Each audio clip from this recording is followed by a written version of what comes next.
Some angry people out there in the world today. My social media this morning, holy moly. Apparently, a lot of these people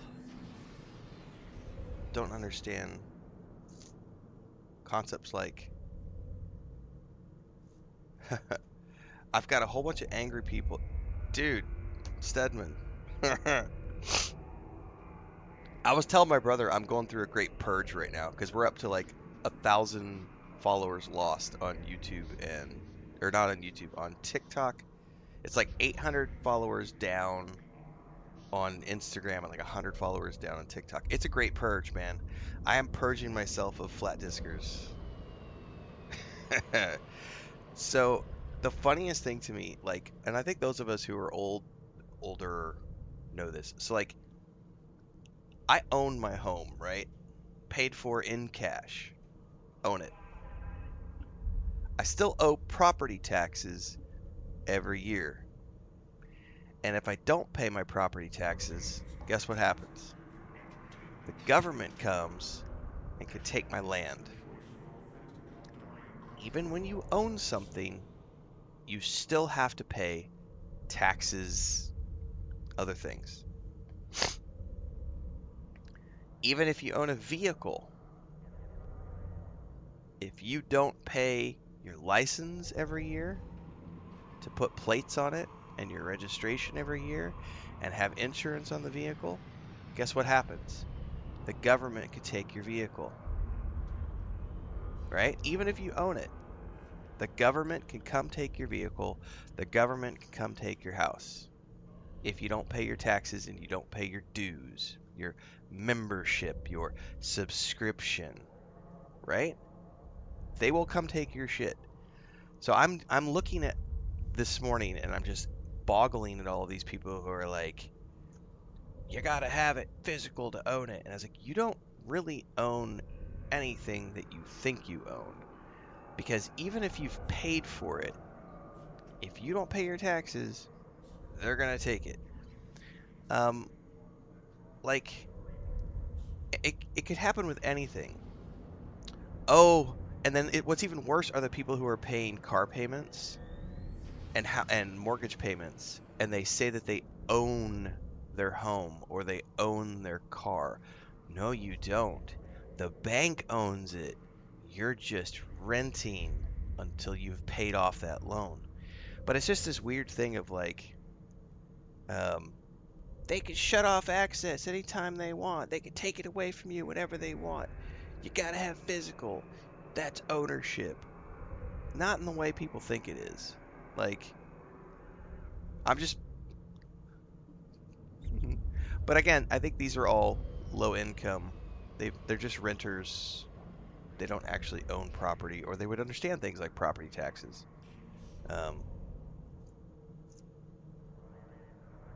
but the whole conspiracy that they're gonna take it away, it's just their way to control you. Man, they could take it away, but why? Why would they? That's their business. Their business model is selling you games. Why would they take that away when that's a billions of dollars a year industry? Whatever.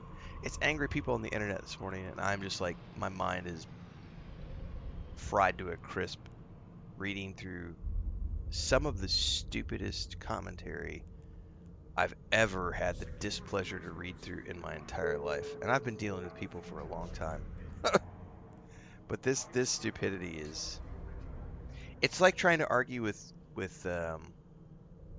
yeah, we talked about that yesterday, the flat earth thing, but it's also like, I was thinking back to like, if you've ever had a debate with someone who grew up in like trailer trash, they just, their world is Bud Light, WWE, American football, and that's all they know. And anything beyond that makes their brain just go, I'm angry. Rah.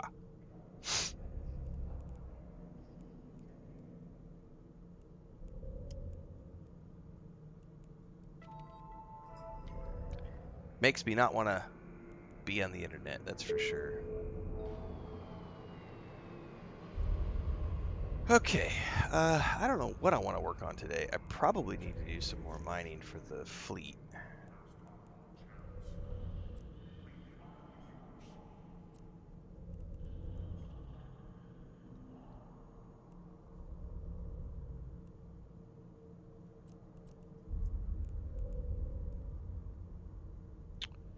Yeah, we're still really low on Mexalon, and Pyrite. So I'm gonna go mining this morning.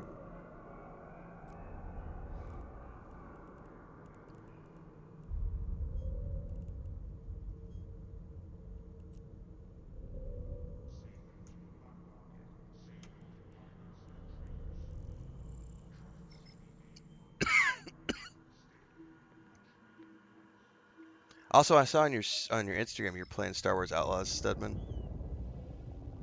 Such a good game, man. Such a good game.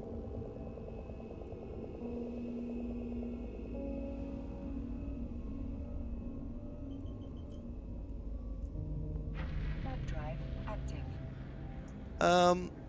You know, Tiff, I like stuff too. Um, you know, I think there's a lot of people who are making the assumption from my posts. A lot of the angry people are making the assumption that I don't like physical things. I do like physical things. We talked about this yesterday in stream. Like, here, I'll show you an example. So, you know, I used to collect books, and at one point I had 1,200 books in my collection. But then when I started traveling full time, I couldn't have a book collection because you can't take it with you, right? So I ended up selling most of my books, and I still have some in storage, and then gave away a bunch to my local library. Because when you're traveling the world for a living, you're living out of a backpack, a laptop bag, and a camera bag, there's no room for books. So you get a Kindle, because a Kindle allows you to quickly put a thing in your bag and take with you, and you have your books. And all these people are like, you don't own those books. Yes, I do. They're on my Kindle. They can shut access off. No, they can't. I have digital copies of all of my books, and I have multiple copies of all the books I own.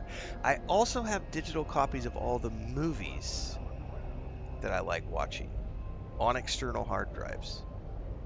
I also have digital copies of all the games that I enjoy. Anyway,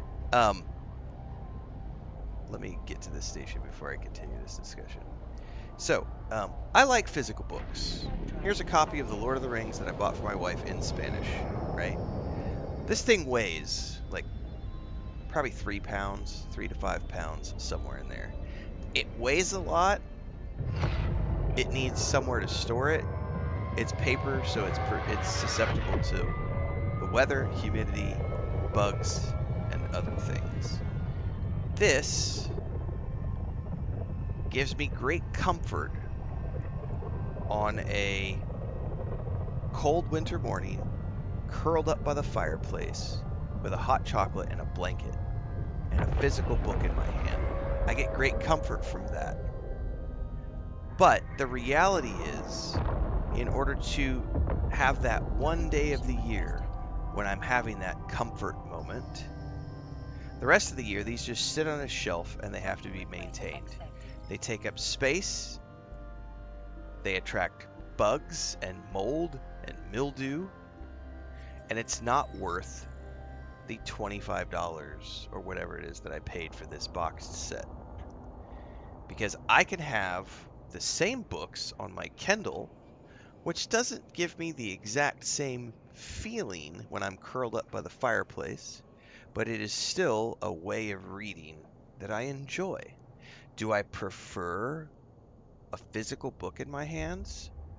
Sure, but I also recognize, as I did when I was traveling full time, that digital is just more convenient and it's easier and it's more accessible and all of those things. My brother did the same thing, Gail, but my brother loves audiobooks. The reason my brother loves audiobooks is because my brother spends most of his days in the summertime in the tractor because he's got a ranch, and so he's got to cut hay, and he's got to rake hay and bale hay, and he's got to go out there and spray fields and brush hog and land management. And so he spends a lot of time in the tractor. And he could just listen to music, which is what a lot of people does, but he prefers audiobooks because he'll be in the tractor for 8 hours, 9 hours, sometimes 12 hours. So my brother listens to audiobooks, right? So when you make that transition, it's like you could scream about, oh, audiobooks ruined physical books. Did they? Did they really? Or did they just give people another way to access books?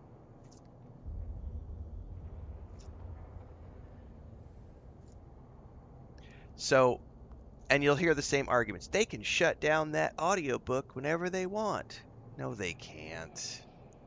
No, they can't. It's not how it works.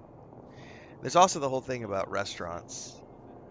You don't want to poison the people you're feeding, otherwise they never come back. These companies who deal in digital things like digital books, digital movies. Netflix is not just shutting down access to all of your things. This is the funniest thing to me. All of these people screaming about PlayStation have active Netflix accounts, Disney Plus accounts, Hulu accounts, HBO Plus, Paramount Plus. They all have access and pay subscriptions to streaming services. Do you own the movies that you stream? No. You rent them. You license them. Can Netflix take it away at any time? They already do. Things come into Netflix, things go out of Netflix all the fucking time. That's how Netflix and PlayStation, or not, well, even PlayStation Plus, I could look at that, and Xbox Series X. They already do this. Licenses come in, licenses go out. Games come in, games go out. Movies come in, movies go out. TV shows come in, TV shows go out. They're gonna take it away. Bruh, bruh. Come on. This is the end. This is the world we live in. It's digital. And any platform you use that offers digital products has licensing with different things. The author of a book can choose to pull his license whenever he wants, or things have set license terms. A show is on Netflix for 2 years before it goes away. Why does it go away? Because the license ran out and Netflix didn't want to renew it, or the owners didn't want to renew it. That's just the world we live in.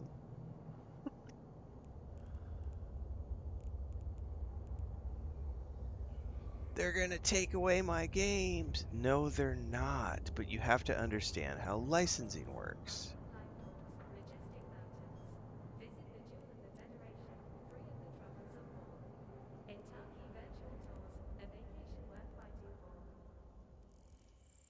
What's up, Allie?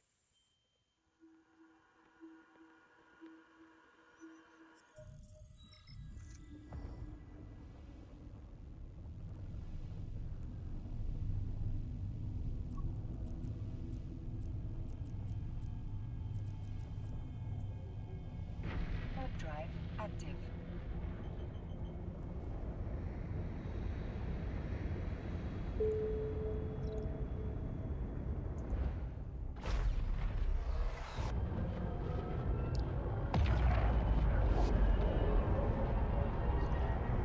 Exactly, Galeplay. They can also take away your game license with a physical disc, because in order to play the physical disc, you have to have a machine.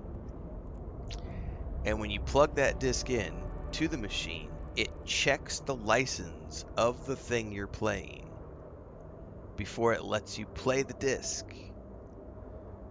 And if they decide, if a game company decides to brick a game, Anthem is a great example. Star Wars Galaxies is a great example. You're not playing that game even if you own the disc. Plagio class. Not to mention, modern games are so big, which we discussed this the other day. Modern games are so big that they can't fit on a disc. So, what you're buying is an access key with that disc to a massive game file that you need to then download to your machine. So, the license that you think you own with that physical disc is not a license, because that can be bricked at any point between the machine and the massive download that it has to do, because you're not putting 150 gigabytes on a disc. I literally just got here and we're shutting down to right, back to the refinement station. Damn it. Tiff said Xbox is looking into giving digital licenses to people with physical games. That's a phenomenal idea. Galeplay says have fun without day one patches on current era games. Right!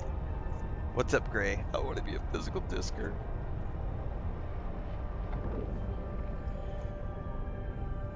The pricing is the other thing that people are complaining about too. They're like, if I wait 2 years and I buy the game in a bargain bin at Walmart, I could buy it for $20. But if I go to the PlayStation Store, it's still $60. The digital product should be worth less, right? And that's I've done this discussion elsewhere. So I have been creating digital products for a long time, and the mythology of it should be cheaper to do it digitally is bullshit. Because the same amount of labor and time goes into the production of that thing. Now, what's not there are the physical costs associated with the production of a physical object. So I could use the book as an example because I have been selling digital books for a long time, and I've also been selling video games. So some people will tell you that this book should cost more than a digital book. Why? Well, because it's physical. It should cost more. The digital version should cost less. Why? Why should the digital version cost less? Did the writer spend less time writing the words that went into this book? Did the editor spend less time editing the words that went into this book?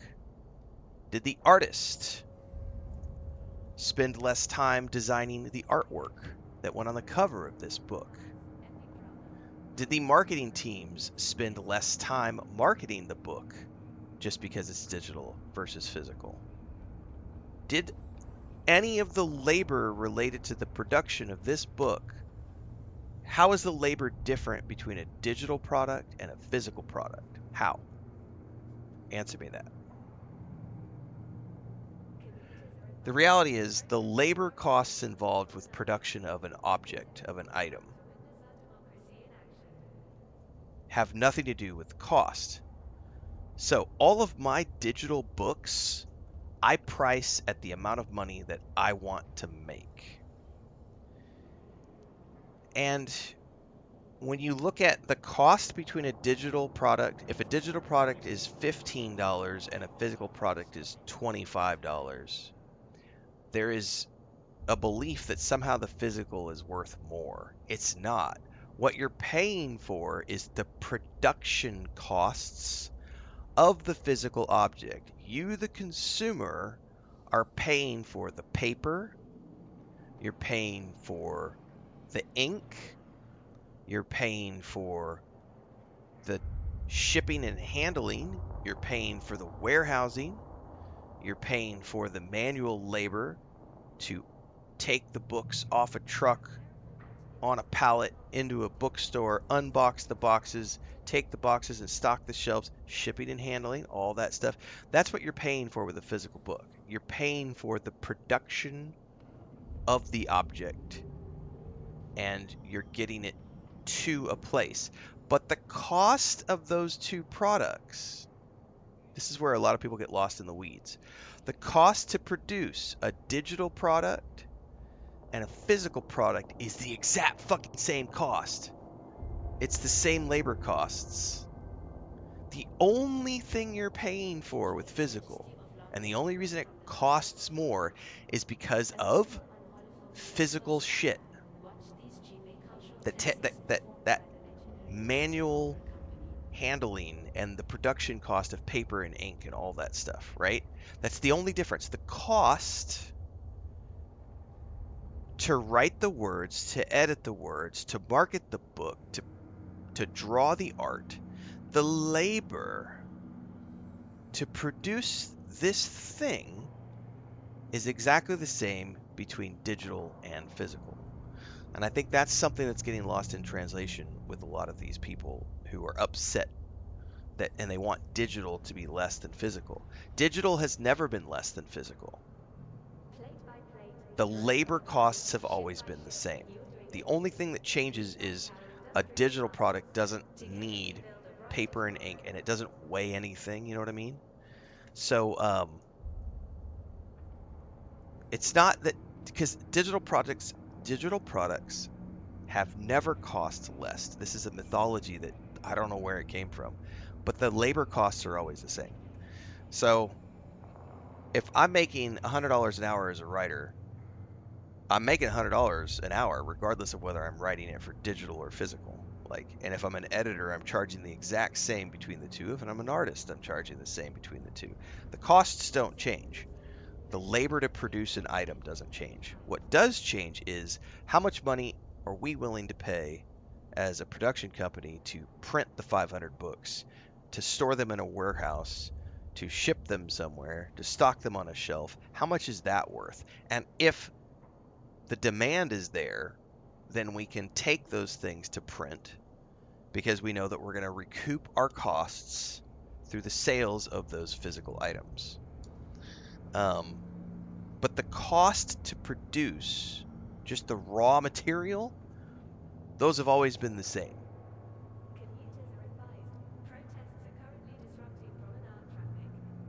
Yeah, go for it, Allie. Go for it. So I see Napier in there talking about it as well. Digital should be cheaper, and I'm not addressing you personally, Napier. I'm saying this as a whole.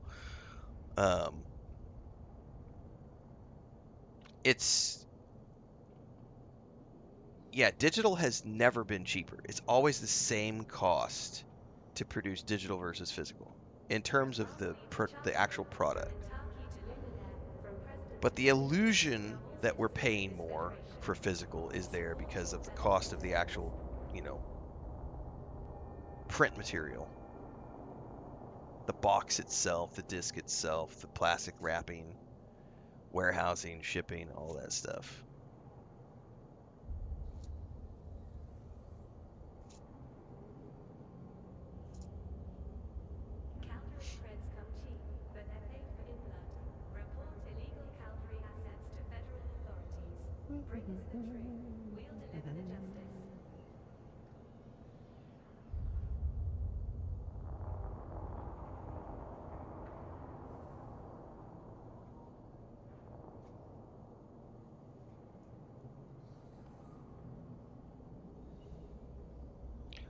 Gray says GTA 6 is reported to be 400 gigabyte plus. I wouldn't doubt it. That's not fitting on a disc.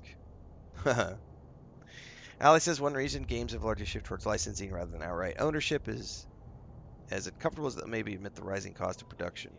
In the current market, if customers were expected to fully own a game in the traditional sense while also covering the true cost of its development, publishing, maintenance, and ongoing support, the price would likely be far higher than the average person is willing to pay. Yes, you're not wrong.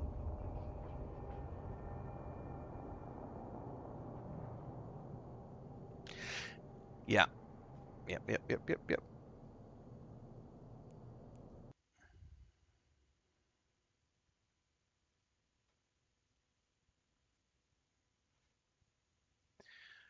So, I think that what we're probably going to see is that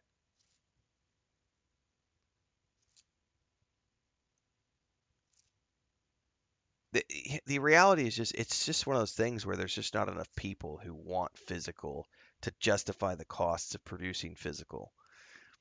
Um, And there are certain products that a company is still willing to produce as a loss leader, and sometimes the loss leader no longer is effective enough to be continuing to be produced.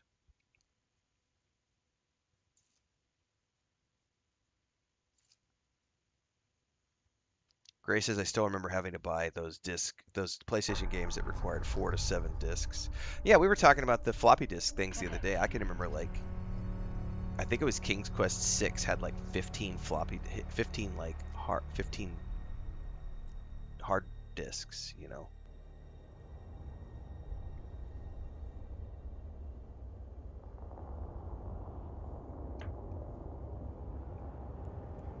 See something strange?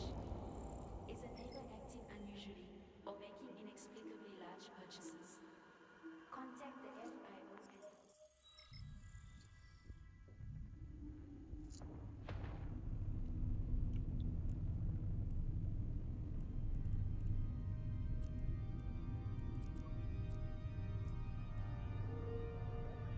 web drive active.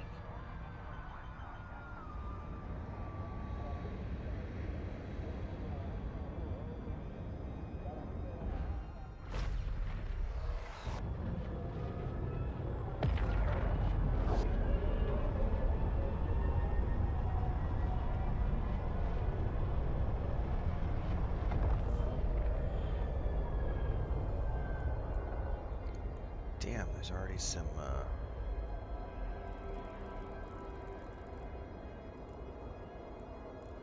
saw some pirates a second ago.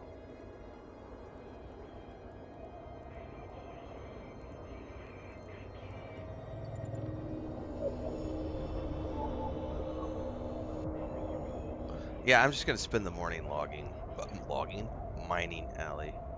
We gotta recoup the. We gotta get the stockpiles up in the guild storage.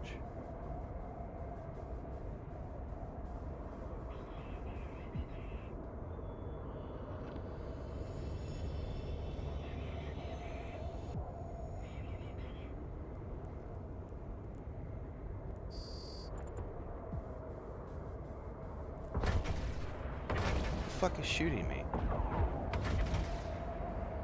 Probably pirates. Yes.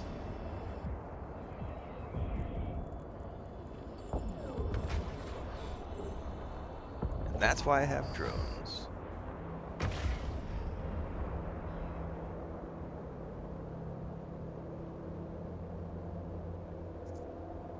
They didn't even phase me. That's awesome. My shield's like, whatever, fuck off. Fucking flies buzzing around.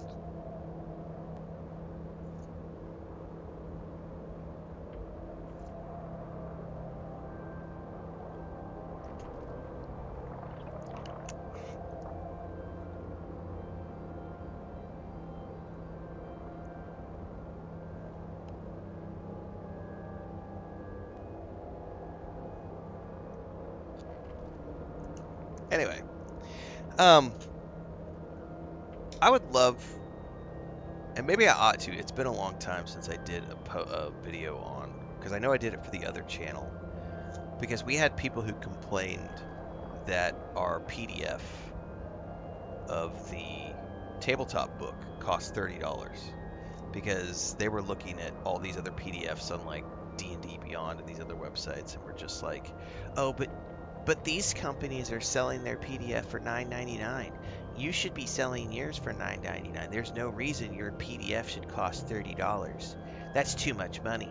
That's as much money as a print book. Why should I be spending the same amount of money on a PDF? And I'm like, because of labor. Because this is not Wizards of the Coast who mass produced their books in China because they can afford to do a print run of 100 million.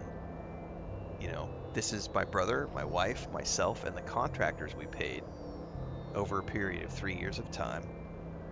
And we are now selling that $30 PDF as a premium product because that's the cost of the labor involved. We are going to look at selling X amount of copies Once we have reached that total, we can look at doing discounts, but we are not going to sell our product at a discount until we have reached our sales numbers. If you don't value the premium product, then don't. If you think that a $15 IPA beer isn't worth it because you can go get Bud Light for $2.99 a can, then go drink Bud Light. I'm not going to force you to drink my $15 IPA. But I am sure as shit not going to be selling it for less than $15 just because it should be cheaper because it's bleh. Nah, man. My labor is the same. I'm charging you for my labor, not for the fact that it's a digital or physical product. And then I remember when we priced out, one of the reasons we never sold hardback is because when we went to price out the hardbacks, because we were doing print on demand. So I talked about this briefly the other day. Wizards of the Coast and other big companies can get their print costs on a big tabletop, you know what I mean? Like a big tabletop book. Dungeon Master Guide, Player's Handbook. Those cost like $50, $60 if you buy them brand new, right? And they make a profit on those because they get their print costs down to like under $10 per book. They can get those down depending on where they're getting it done. If you get it done in China, you can get them done for like $5 a book, right? But there's still warehousing and shipping and all this stuff to pay attention to. So when my brother and I were pricing out print-on-demand books, it was going to cost us $33 per book to produce because we couldn't afford to spend $1 million up front to do a print run of 10,000 copies. So unless you're willing to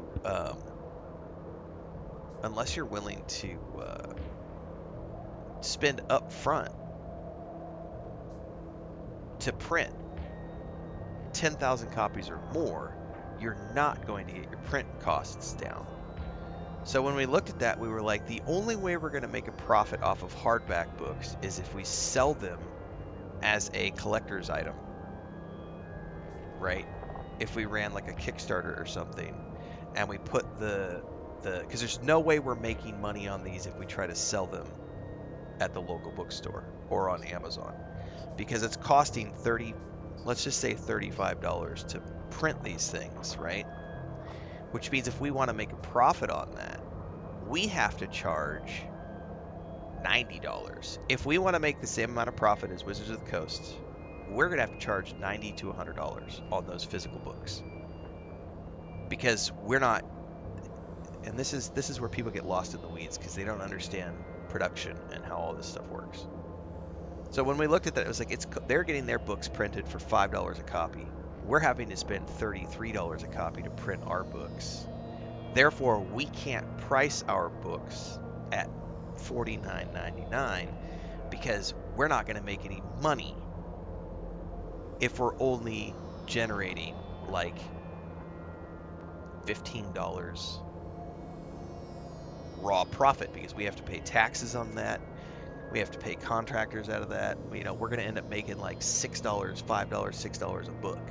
That's not enough profit to produce physical books. And that, my friends, is exactly what is happening with the video game industry right now. These companies are looking at the costs of producing physical and they're going, well, shit, we just can't make the math work. And I see people going, yeah, but they still sold $1 billion in print or in physical discs last year.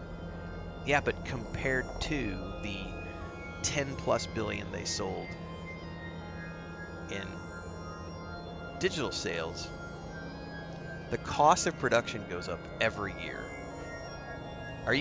Some of these people don't understand. You realize the tariffs that the current government in the United States has been doling out for the last 3 years or whatever it is in office? You do realize that those tariffs have fucked the whole economy up in terms of producing print, the RAM shortage, AI, a global fucking war that's going on, and issues with petroleum. Like, all of this shit creates rising costs. And so you have companies looking at all of this stuff going, there's no way. We can't make this work. The current market, and then forget about just the current market, we're future casting. What is the market going to look like next year when all of these current tariffs are coming into, you have things that won't be coming into effect until the end of this year. Shortages that won't happen until February of next year. So these companies are looking ahead and going, these costs are going to continue to rise throughout 2026, and by the time we get into 2027, it's untenable.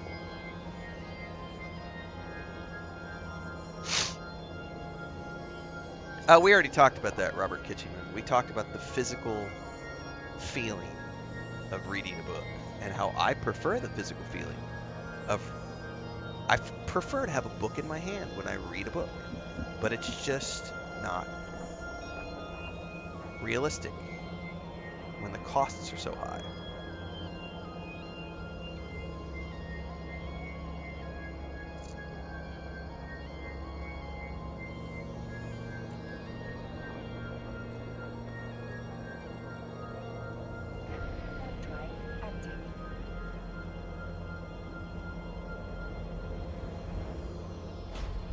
I left my drones, I think. Oh well. Players in the thing. Yeah, I saw him.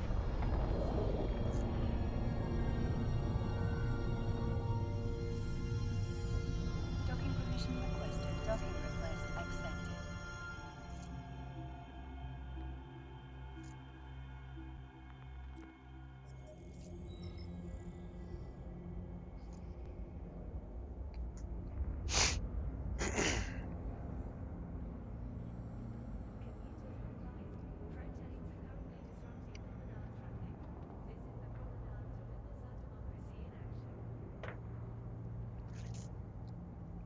I need to go back and see if my drones are there. I totally bailed without the drones because I was like, it's whatever, it's just money. I clicked it right as I don't know how long, I haven't ever checked that. Like, how long does it take to recall your drones when you're trying to warp out quickly? Enjoy the majesty of Long Bay Opera from the comfort of your pod. Available on holophone for the first time, watch these Gmail cultural classics performed by the legendary Lesotho I'm opera. gonna go grab another cup of coffee and then I will go check, see if they're gone so I can pick up my drones.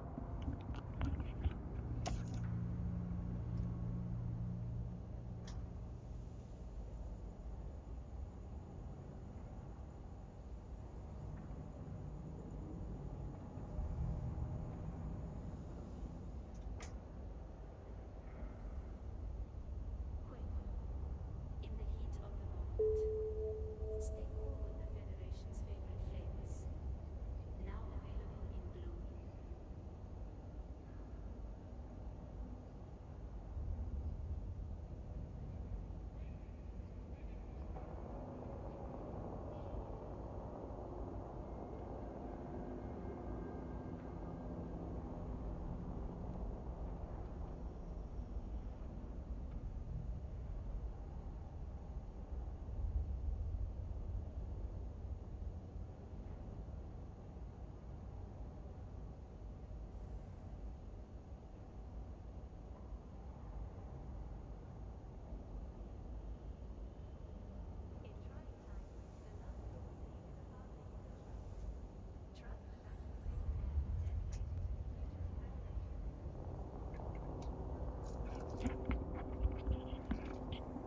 I'll try to get into the habit. All right, let's go see if I can get my drones really quick.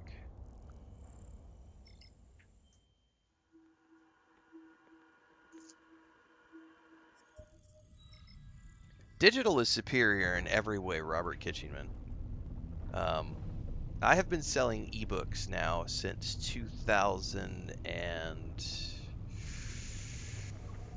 Where did I publish my first book? 2013, Hard drive active. I think was my first ebook, my first digital book. That's how I made the bulk of my money. In the early years was the very first book I ever wrote. I did 50,000. It's called the Expat Guidebook. It was how to make a living. Oh, they're still here.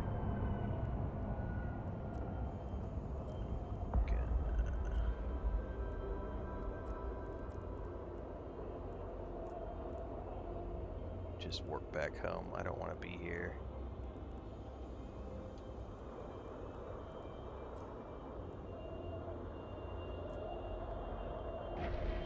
If there's other players here, I don't want to hang out in this asteroid field.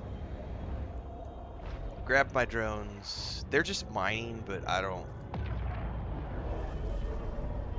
want to run the risk when they have the tag. We'll go to the second one on the list and see what that's like. Ice mining. Yeah, let me get a full hold first, Allie, please. I just want to. I'm not gonna feel good if I don't have it done. Why did I dock? I must have accidentally clicked.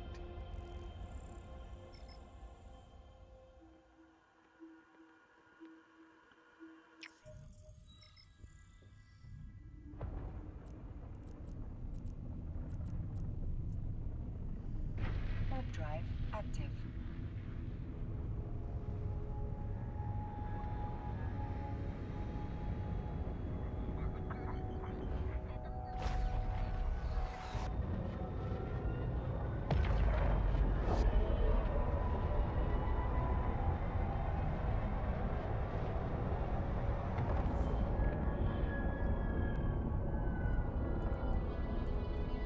Nobody here.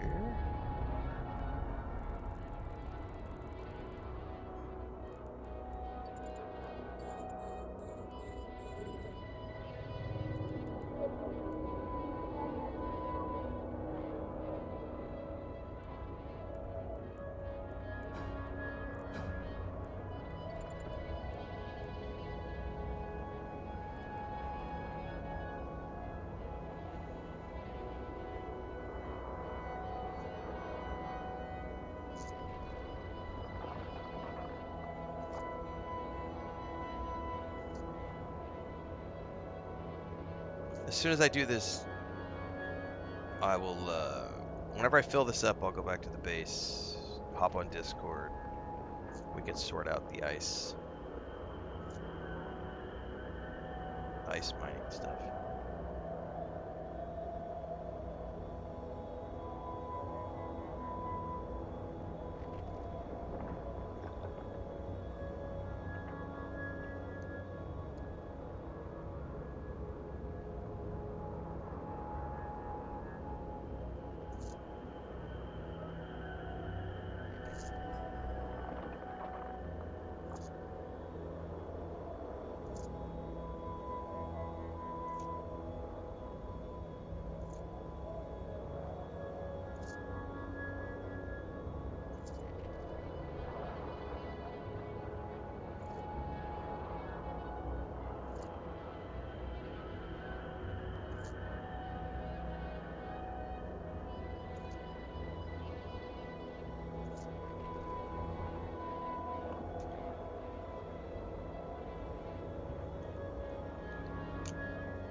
No, I didn't mean to return the drones. Hang on. How do you get them to attack? F.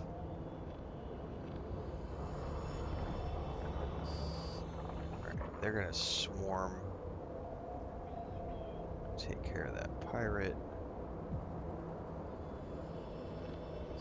Nicely done, little drones.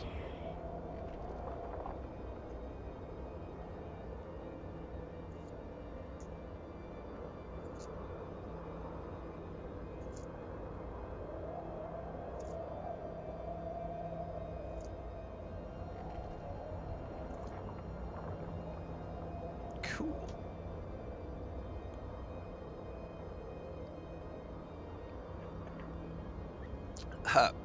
The other thing I was seeing in coming up in the comments last night and this morning was, if the internet goes down, I still own all my physical media, right? I still own all my games. I can still play all my games. No, you can't. You're not playing any modern games without the internet. None. Because those games don't fit on a disc.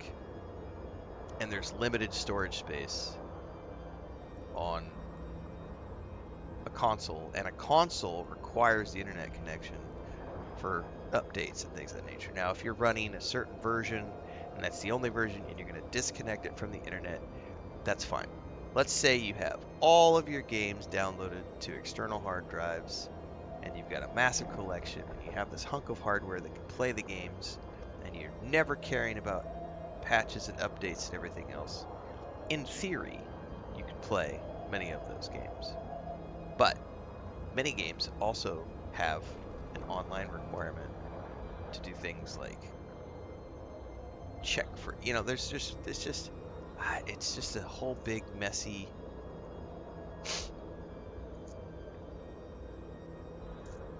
Yeah, patches are a thing. Like, if the internet goes down, I still have all my games. If the internet goes down, we have bigger issues than your fucking video games. Because if the internet goes down all around the world, exactly, webcom. If the internet goes down for more than a couple of days, we've probably got much bigger problems than physical ownership of a disc and playing a video game.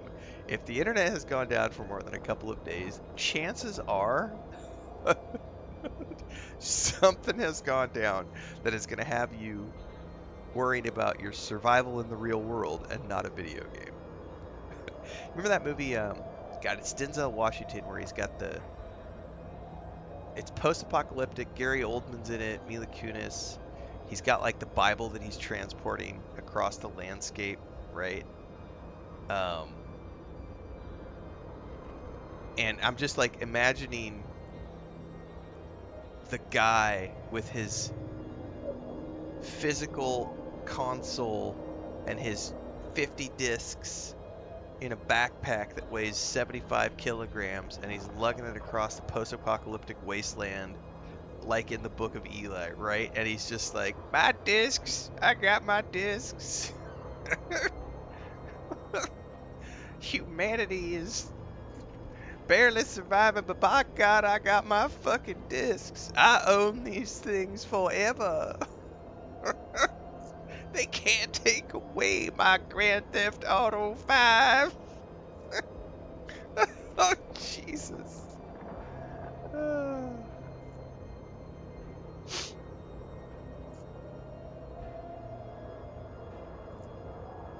Oh, man.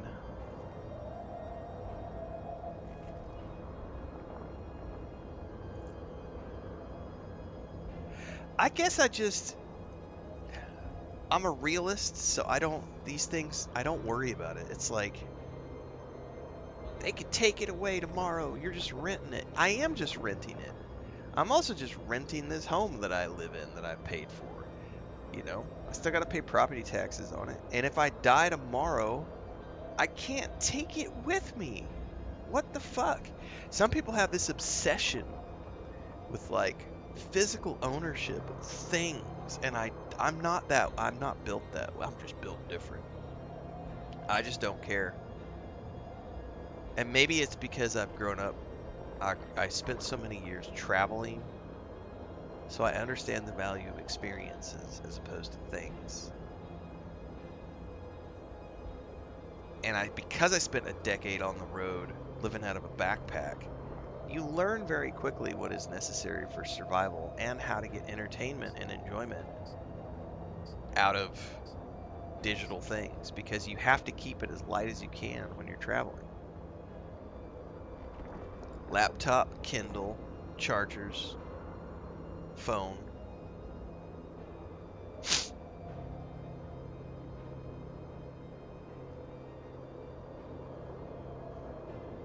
Oh, so that's a good one. Gail says I better start downloading Renfail VOD so they never take away your streams. I've had people that have asked me why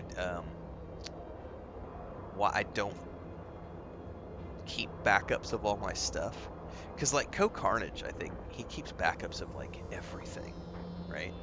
And then he runs the reruns, and he has that channel where it's like 24/7 and it's based on shit that he played like 8 years ago.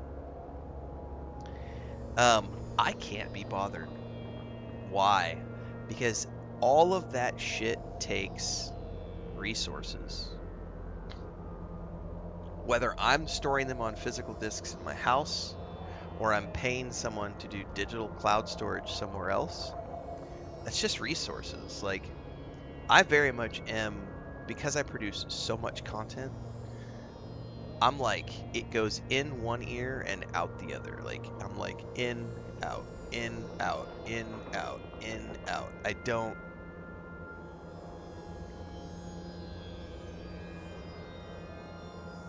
don't keep backups of anything, of that kind of stuff. I keep backups of other stuff. Like all my tax stuff, that's in triplicate. All my bookkeeping and all my tax stuff, all that stuff's in triplicate.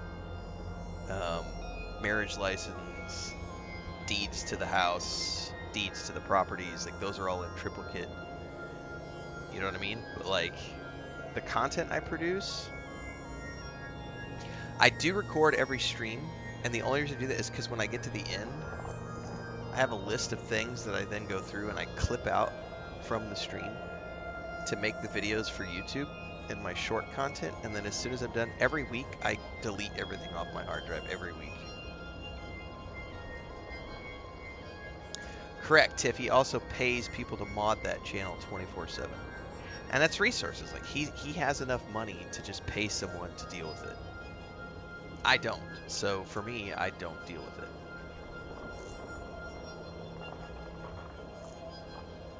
I might have a different attitude if I was making $50,000 a month. I probably would have a different attitude if I was making $50,000 a month.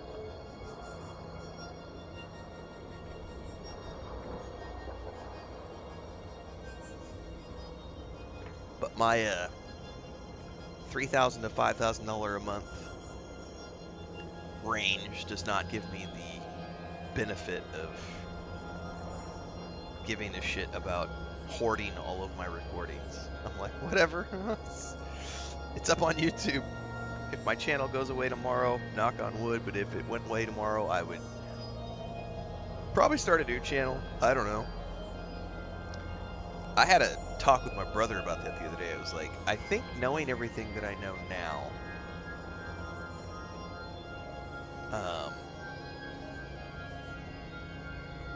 I could probably start a new channel, whatever the subject is, and be making a living with it within 2 years. Maybe less, depending on things.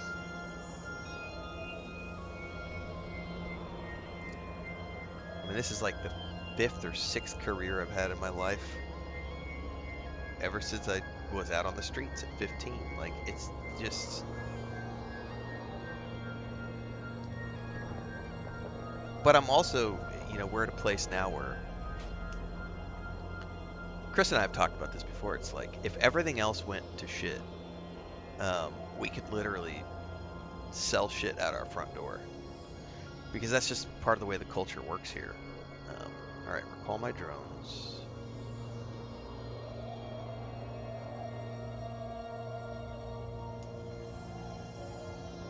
Jump back to base.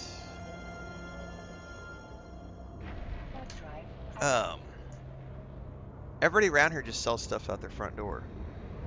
And, I like making bread, so I was like, if I have to, if I needed to make money, I would just become a baker and like bake bread and biscuits and cinnamon rolls, and I would set up a shop right outside my front door because every single morning we have one, two, there's like 4 or 5 Permission schools requested. Docking within our request accepted. neighborhood, like grade school to high school. Kids go walking by every single morning, and kids go walking by every single afternoon with their parents. And in front of our house, taxis go by every day. All I would have to do is set up a sign out front, set up a Facebook page, set up a WhatsApp channel for my phone, and I could literally blast that shit out on the Facebook group. It's rip raw. Yeah, man.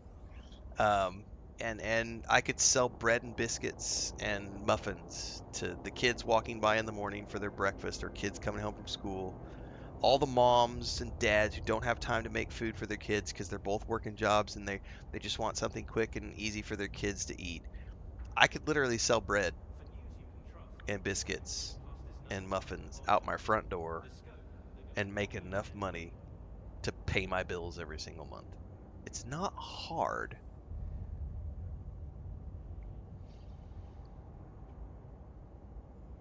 I could go teach English. Not that I want to, but I'm also, yeah, I'm not worried about it. All right, let's drop shit off. I should probably bio before I commit to jumping in Discord and stuff because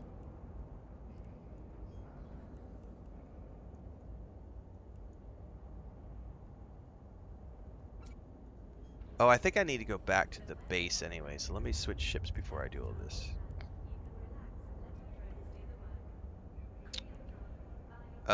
No, I don't want to go. I do have to go to the base though, because I think Ally said those are back at the base bank.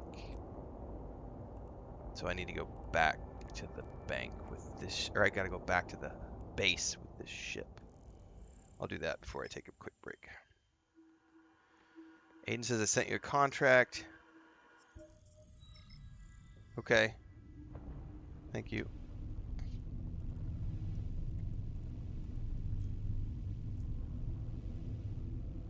Warp drive active. I have my hands on a lot of projects too, Tiff, but I don't talk about all of them all the time. So, like, I still help my brother on a pretty regular basis with their video editing and stuff for their ranch. Because I want to see my brother succeed, you know. And it doesn't really. I've done video editing for so long and everything else. It's no skin off my nose to help out with that kind of stuff.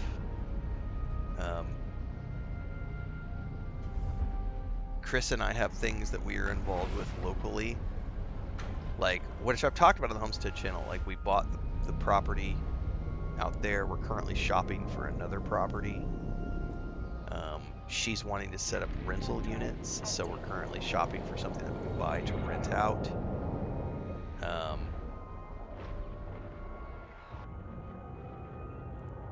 You know, we do watch our grandniece out of the kindness of our hearts, but Chris is also being compensated for that as if she were an actual, you know, nanny, like a nanny service, because our grandniece would be paying someone if it weren't my wife.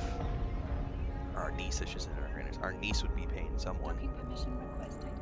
And then Chris does things with her sisters and occasionally with her mom. Like, the stupidest thing anyone can do is only have one income source.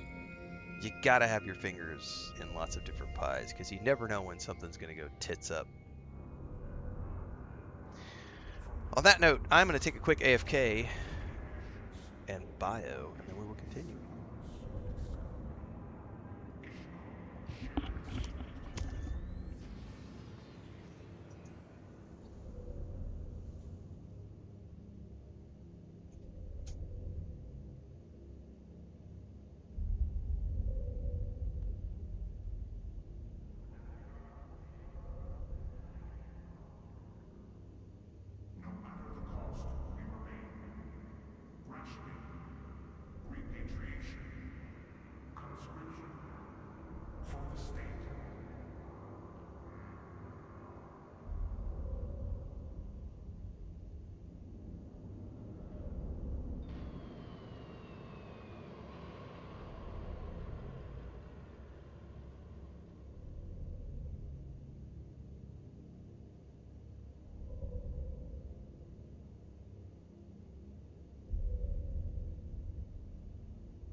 Somewhere there's an AFK tag that needs to be turned off.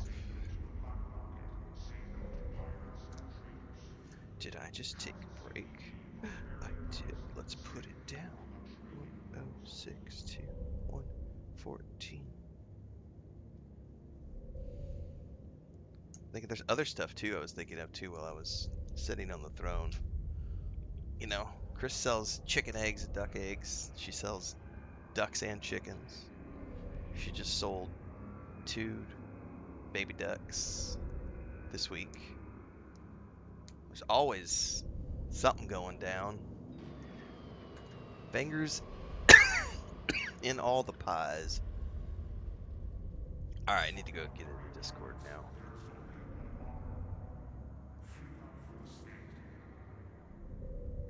Hey there. What's up, losers? It's funny you're talking about food, and Lou here is fasting at the moment. Oh no, for surgery. Oh, that's right. Yeah, you're cruel, Ren. You're cruel. Muffins, butter. Uh, Hang on, I gotta turn the in-game volume down or I'm not gonna hear you guys very well. no, you're fine.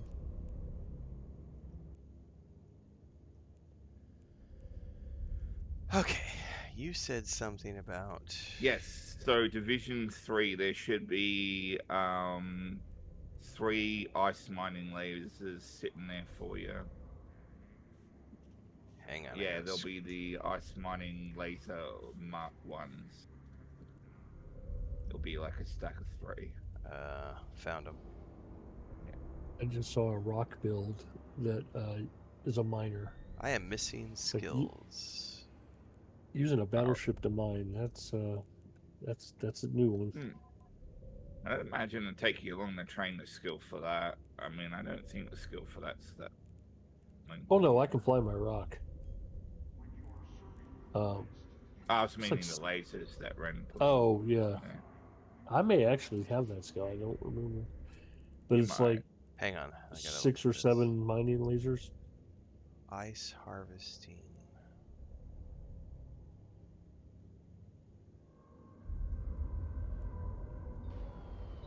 Yeah, train that sucker. I don't think it'll take long. I think I can just... I have You points can saved just up. inject them, yeah. Yeah, give me a second. Ice harvesting. Apply skill points. Skill training completed. Why Yeah, can't see I if they'll fit let- that to the ship?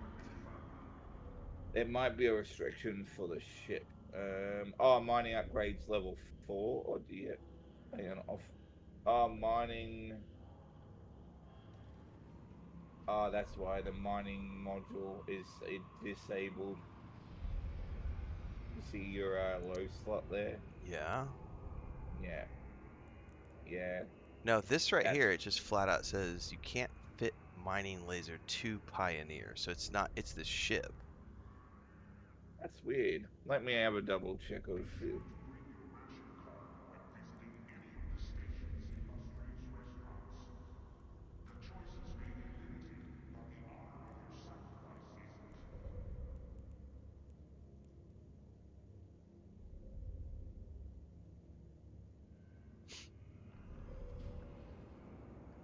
Is that your $11,000 bike, electric?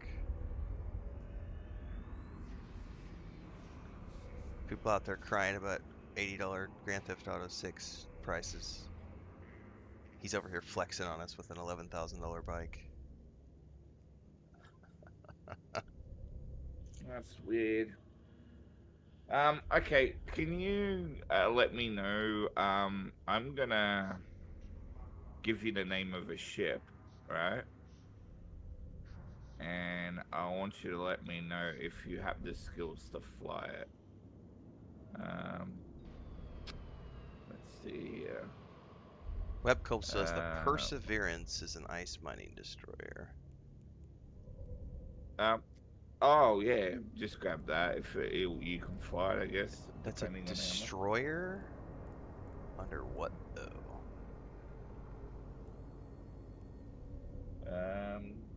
Faction and storyline. Destroyers. Oh, I found. Oh, No, I'm it's sorry. under ore. It's under ore. Oh yeah. Why will the Oh, there person? you go. Yeah, perseverance. That's why you need that one. Yeah, that's 411 million. Yeah. All right. Is So that's why I'm going to suggest a different ship altogether for you. copy that. Um.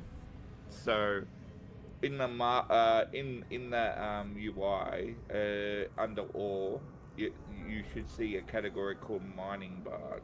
Uh-huh. All right. Should I be at the end. don't Yeah. have skills for that yet, but go ahead. Okay, but what are you lacking? Is the Just for question? the barge, like the normal Yeah, barge. the normal badge. Yeah. Looks like astrology rank 3 and mining barge 1, 5 days training time. No, you could probably skill point that stuff. I don't have Honestly. enough skill points to skip 5 days though. Yeah. So, Um.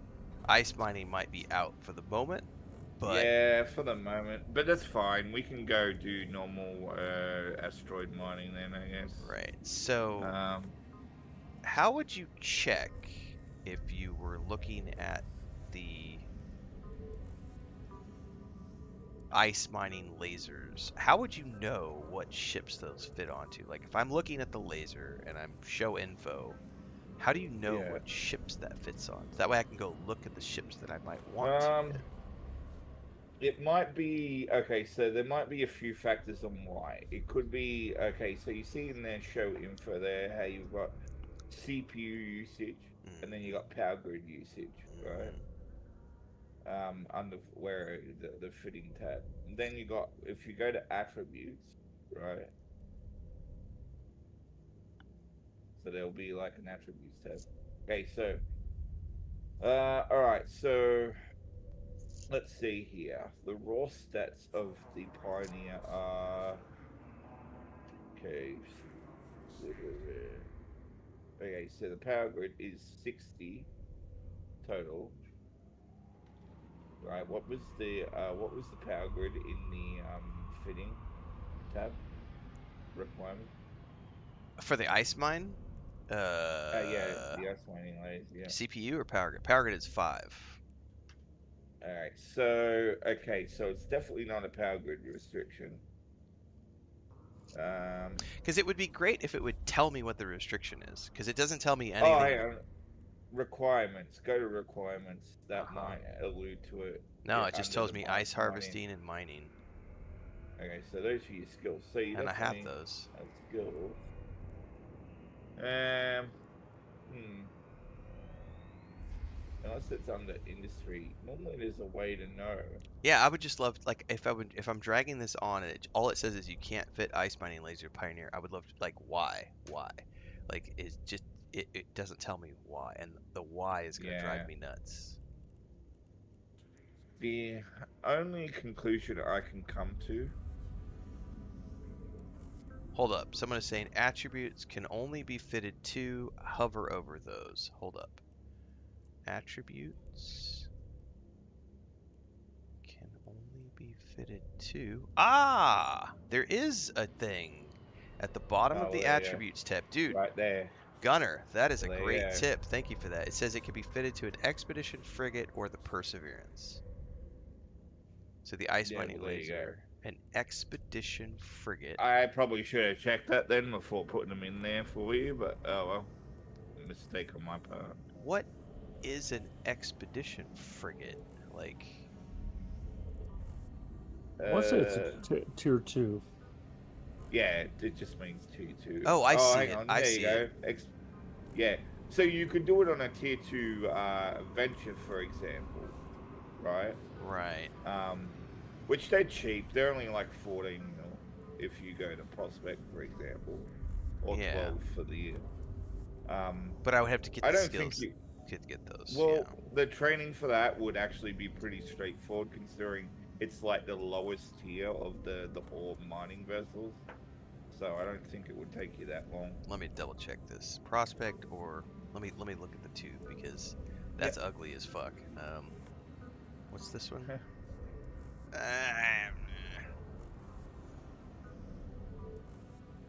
I think both of these I are mean, bear ugly. in mind though, you can make your own skin for it if you don't like the Sure. default. Yeah. Mining yield, gas scoop. I don't care about this. This gives me a whole bunch of bonuses to ice harvesting anyway. Yeah, that's the one you want. So Yeah. the endurance, what would I Yeah, the need endurance. to do this? 27 days of training. Damn. Hot damn. Thought my 9 days for the jackdaw was bad. Damn. What skill in that whole thing is taking the bulk? Oh, the first one. 16 days for the first one. Yeah, expedition frigates is 16 Holy days, 9 crap. hours. So yeah, ice harvesting. So I could theoretically use the Perseverance. Someone in chat said that will get you ganked right away. Why is that? Because the value of the ship? I doubt it. Most gankers won't waste their time on anything less than 100 mil. Well, yeah, it says Perseverance is worth 400 mil. I mean, yeah, okay, so that's probably why. Yeah, that's why. Yeah. So, how does that have any bearing on? Because they're going after what's valuable, right? Right. So if so here's the deal: if they gank you, one or two outcomes that generally play out. You either extract, like you eject from your ship, and then you get away in your pod, right? In which case you've literally technically abandoned your ship, and they can claim it and take it from you, right? Oh. Or they can blow you up, and then whatever's on the wreckage will just be there as a lootable container for them to loot. So that's basically why, because they're able to extract some value from you either way.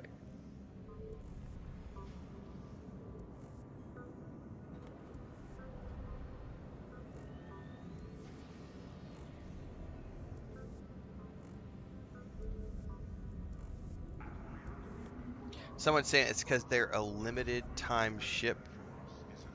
Therefore, there's only a limited amount of them. That, and I would say it's also its value too. Like, yeah, either buy it outright or you would have to do the event track, which took about 2 weeks to complete, says Aiden. Yeah. Okay. Yeah, I don't think in cases like that typically there won't be a blueprint available for you to make that particular ship. Yeah. Okay. So, right. So the ice mining laser, you have it on your Yeah. ship though, right? Yeah, it's because I'm using a barge.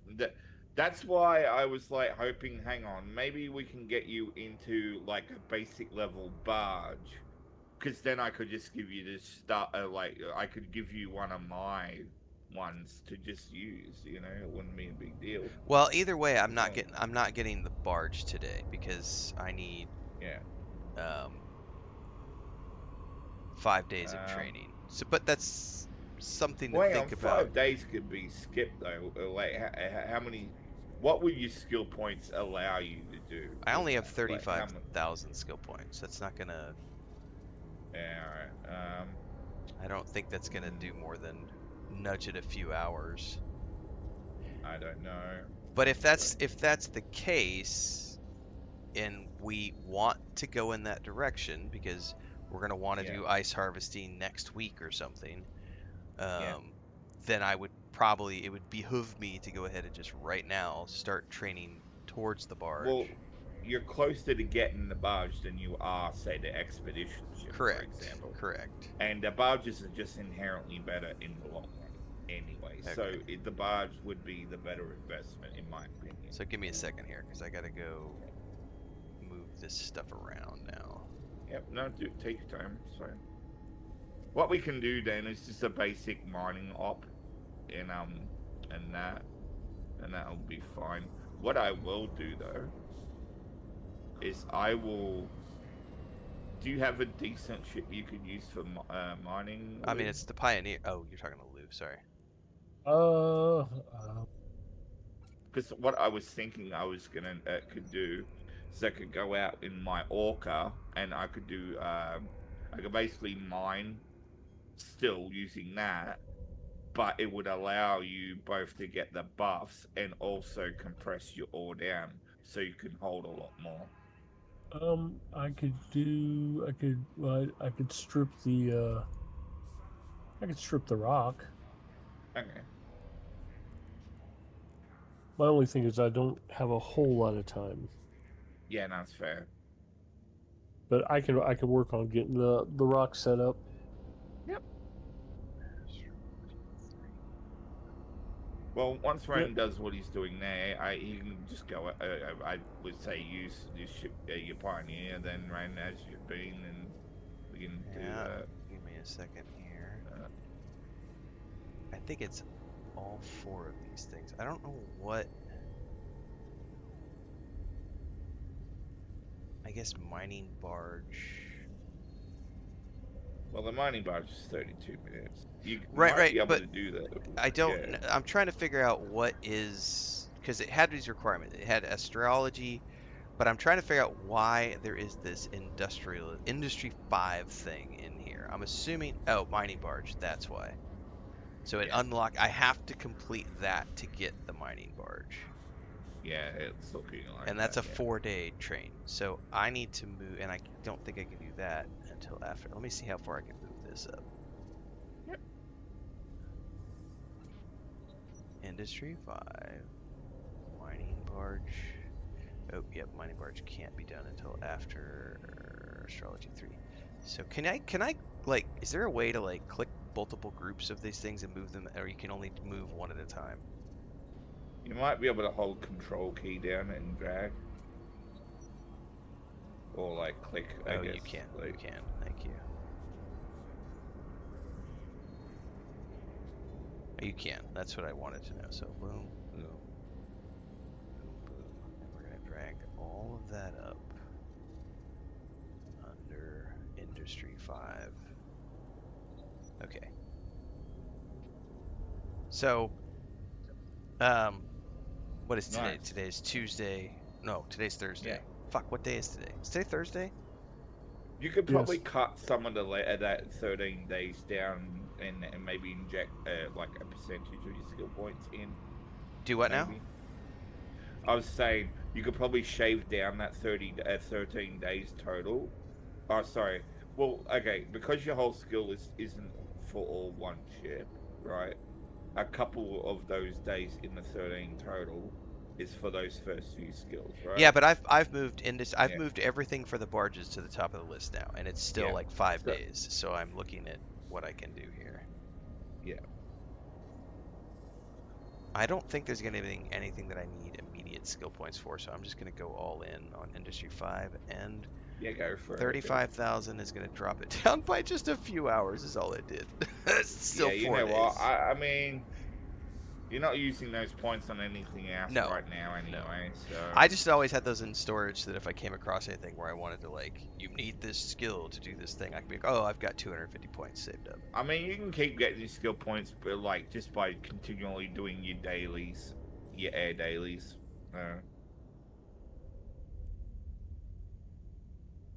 Okay. But yeah, alright, you're on the journey towards the barge, you know. Shouldn't take too long. Couple days. Yeah. Okay, so I have an empty hold. I'm in the fleet. I've got my shit. I've got my mining I've things re-equipped. Yep.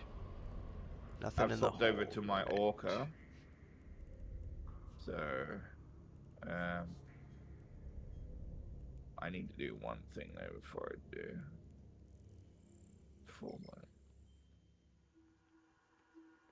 I need to get more of those charges.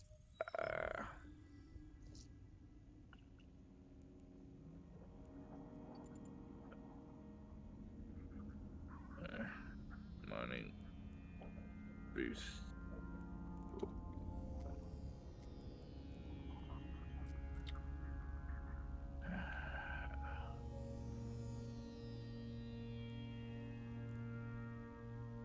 Okay, well, let me find the damn thing.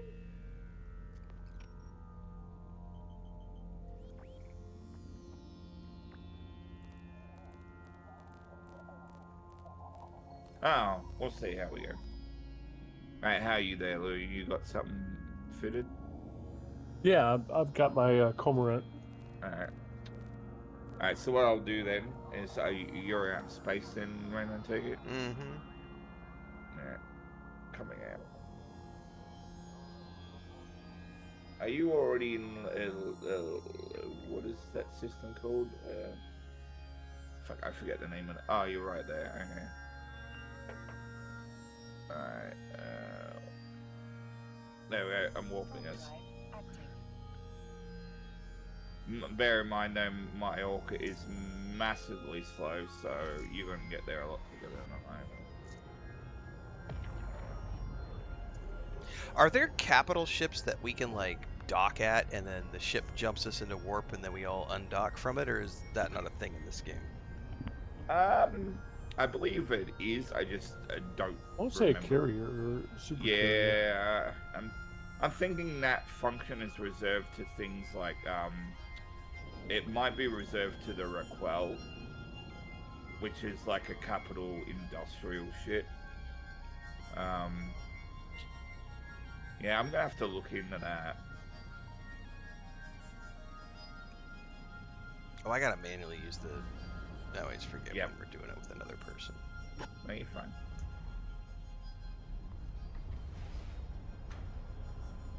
Alright, once I get through the gate, I'll jump us all to the Aiden belt, Caster no says you doubt. cannot dock into a rook wall. Oh, you can't? Okay, well, there you go.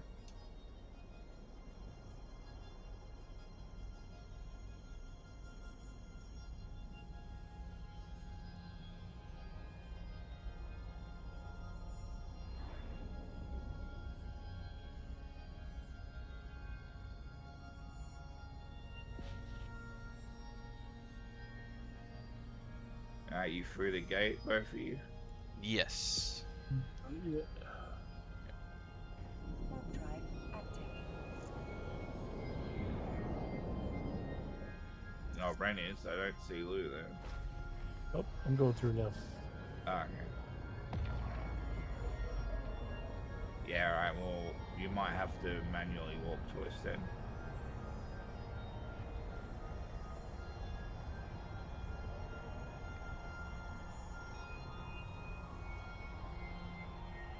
Actually, I would say warp on Ren, because he's way ahead of me. Are we going through another gate here? No, just the belt.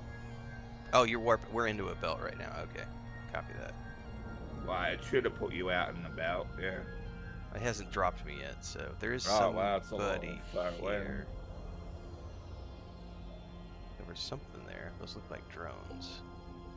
Maybe not. Asteroid belt, largely untouched. I don't think anybody else is here, it looks like. Alright, that's good. Alright, we should be able to hang there for a bit.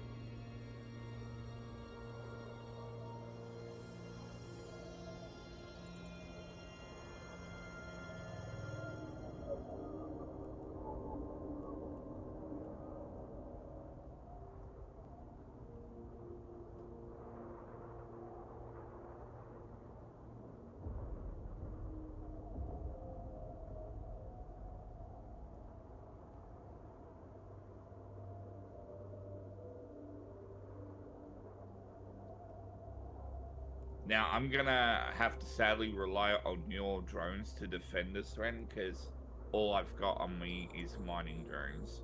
Okay.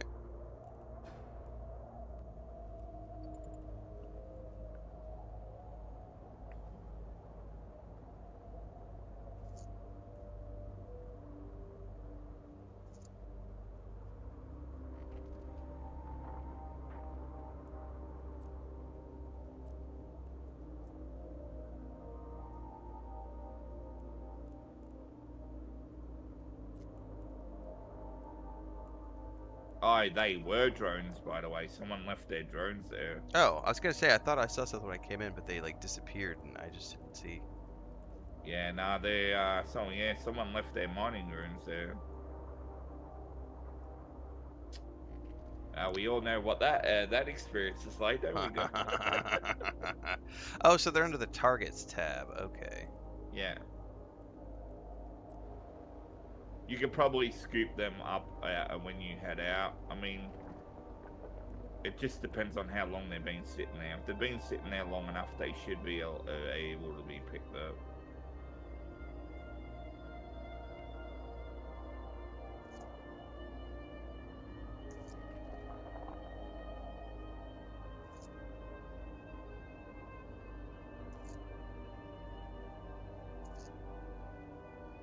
I hit the wrong button and I jumped out. I'll be right there. No problem. I don't know who Yeah, would exactly, exactly, JK. Who would do that. forget Who would their do drones? that? That would never happen. No. What kind of absolute noob would do that? Yeah, I know, right? I think every single day I've forgotten my drones at least once. Every single Don't day. worry, I do it. I still, after this many years, still do it myself. I'm sure I've done it. That's why I have the Comarat. I feel like That it way would I be don't have to forget drones. I feel like it would be such an easy line of code to put a thing in that says if you jump out and your drone's around in your bay, an automatic recall goes out that scoops up the drones and then Yeah. I think they just get sick pleasure out of watching people like me. Oh yeah, absolutely. Oh yeah, Now I've heard that's this. part of the compensation package. I've heard all this thing about scrunching ore downs with the ship that you have. Is that an automatic thing that happens, or is it something where I have to manually go in and like scrunch the ore Okay. down? Okay, so in your ore cargo hold for the ore, just right-click the ore and go compress. But do you do that when it's all done, or do you do it now and it starts compressing everything? Just do it when you get to a point where, I would say, like your hold is just getting close to full. Then break it down. Give me a second here. Press it. Good morning.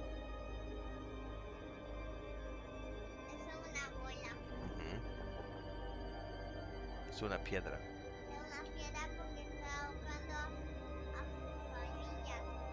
Estamos aquí como mineras, estamos buscando piedras de esta gran piedra aquí. I set my orbit at 10K. ¿Viste? Give me enough time. if Esa es somebody una shows up nave to y deal aquí with it. son todos los, se llama asteroides. Ya, aún tienes una herida de su caída. Pero estas son las piedras que estamos. Ajá. Así es. Y tienes que cuidarte con el perro para ver que Sam no te choque otra vez.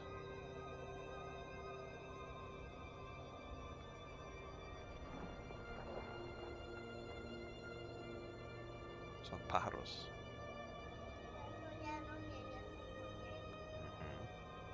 Anyway, I should probably stop mining.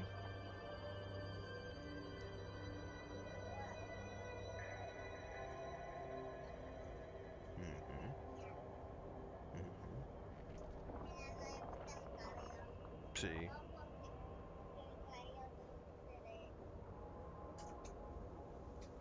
Alright, that was my...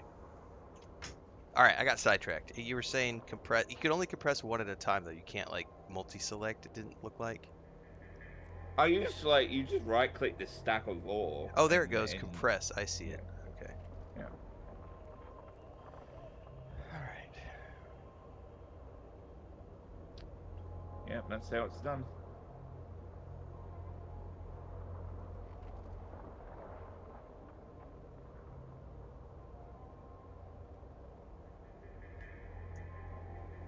Now I gotta figure out why the hell my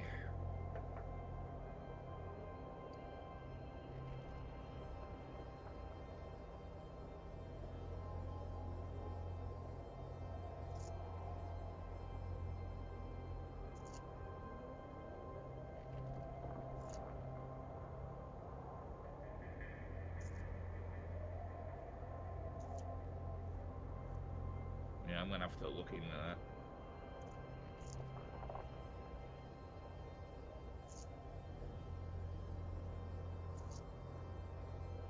Anyone in chat know why I'm getting a weapon timer cooldown every time I'm using the mining foreman boost?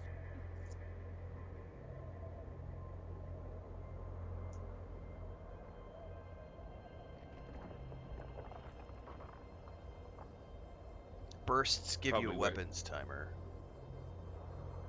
There's no way to get around that. That's just how it is.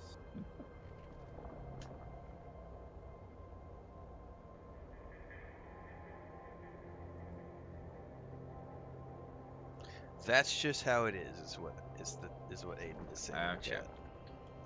Good to know. Suck it up, Buttercup. Just making sure I'm doing it right and I'm not like fucking it up.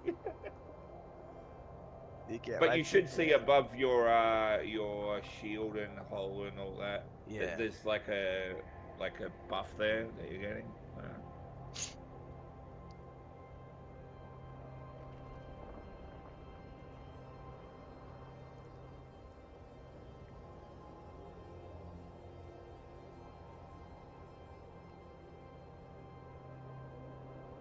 Wonder if I've got more charges than that.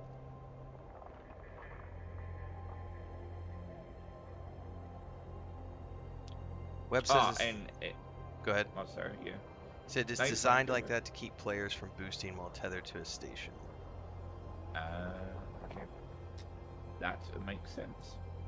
Alright, so another thing too that is a cool little thing you can do is that, let's say you've been compressing down for a while and you literally can't compress anymore because it's just that full.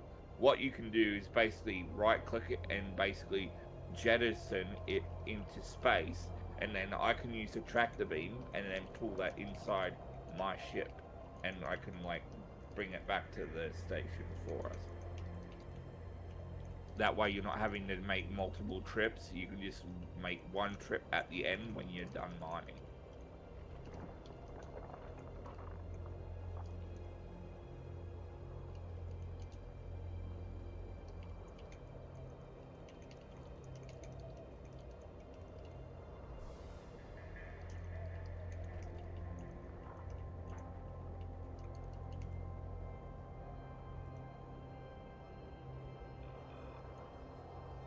I've deployed it right above you there, so... Oh, sorry, what did you say? Okay, so I've deployed a tractor beam right above you, right? So Okay. let's say you've been compressing the ore down for a while, and your mining hold is so full that you can't do anything more, right? So rather than going back to a station and offloading, what you can do is you can right click that ore and jettison it down it into space, and then my tractor unit will grab it, right? And then I can put it inside this ship. How do I know that you have a tractor beam though? So if you look at the top of the overview view, there should be a thing called mobile tractor unit. I see it. Yes. Yeah. We have an incoming pirate drone. Yeah, by I the already way. sent my drones. Yeah. Well, I thought I did. Hang on. It might have been too far away. Never mind. They're going now. I think it was too far away the first time I clicked. You're fine.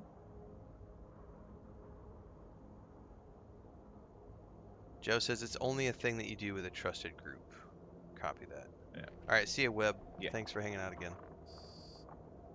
Yeah, take care, Webb. Got him. Nice.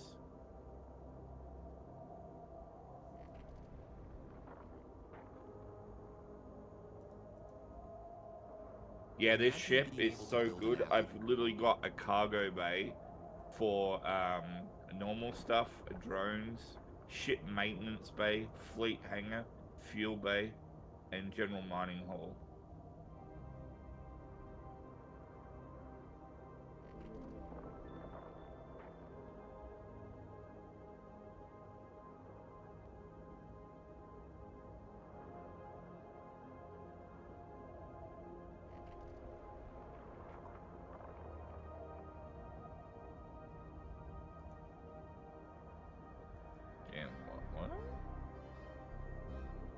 Am I playing the free version? No, I was playing the free version when I started this like 2 weeks ago.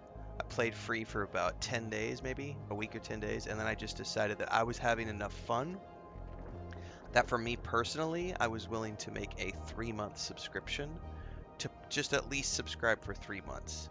It is unlikely that I will keep subscribing after those 3 months unless I know that I have a block of time because I play so many other games that for me personally, I can only confirm that I'm willing to at least spend, because if I buy a new game, I'm going to spend $60 to $80, right? So to buy a 3-month subscription was giving them $50. So I said, that's fair. I want to get 150 hours of entertainment out of this game. Here's 50 bucks. Thanks. And I'm going to treat it like I would any other game and just play it for those 150 hours. And then if I'm still having fun and or still having time, I will continue to, play it after that point. But so no, but I did showcase on YouTube. If you go to the playlist for EVE Online in 2026, there's a separate series of videos. I think it's like 15 or 16 episodes, which are all about the free version of the game that I was playing through Steam before I switched over to the Omega, which is it's in the same playlist but different series of videos.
I love how many people are calling me a corporate shill in all of these commentary. It's like the #1 most comment across all of TikTok, Instagram, and YouTube. You're a corporate shill for Rockstar. You're a corporate shill for PlayStation. Holy shit! The amount of mental gymnastics. The ignorance in terms of what's morally right and wrong is, not anyone's fault. They just are wired that way, sadly. Well, I think the most interesting to me is all these people have subscriptions to Netflix and Paramount Plus and Hulu and Goodreads and Amazon Prime and everything else, and it's like you do realize that you don't own any of those things either. Like you're renting access to a giant library of movies and not a peep. Not a peep. But video games, that's where we draw the line. Yeah. I just, whenever you're called a shill, I just remember way back when Metallica first started getting popular. They sold out. They were called sellouts. Yeah, and I remember that. Jason Newsted goes, yeah, we sold out. Yeah. Every arena, every night. 100% true. I am bought and paid for. Actually, I take it back. I think that was after they cut their hair. But still. Yeah, I vaguely you would have thought they. You would have thought they sacrificed babies. Mm-hmm. The outcry when their album had them with short hair.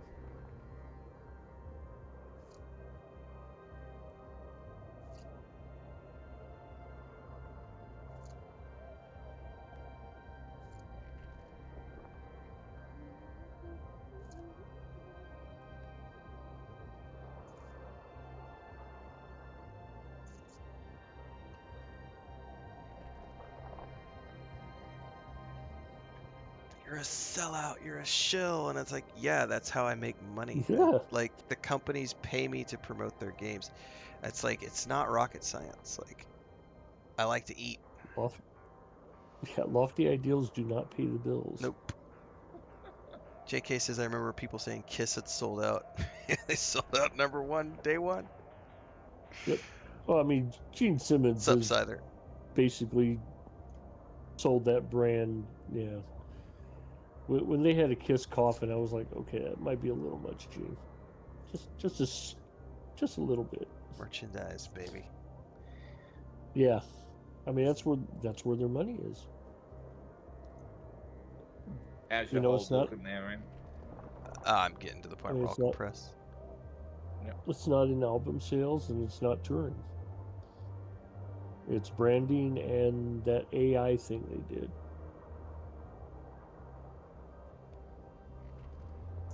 Yeah.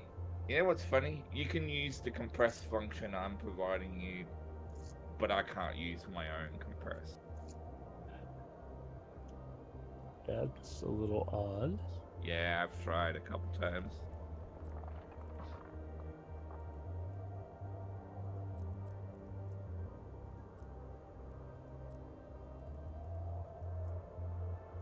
You cannot compress these items right now because neither you nor a member of your fleet have a compatible active compress. Hang on, that just went away. Neither you nor a member of your fleet have a compatible active compression module in range of your ship. Oh, I need a compression module? I thought it was just an inherent function on the ship. Silly man. Alright, let me remedy that. Where's the Denmark?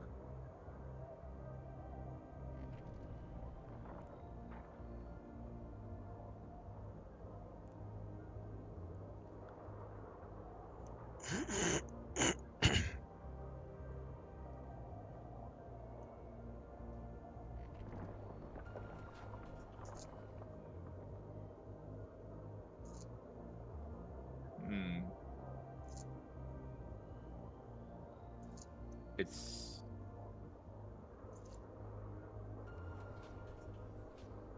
What would that even be called? All I know is when I right click to compress, it says Yeah, you I'm cannot. getting the same message too. Yeah. Neither you Uh, nor a member of your fleet. Aiden says it's called a large ore compressor. ah. Do I have to have that, or does only Allie need to Nah, have it? just me.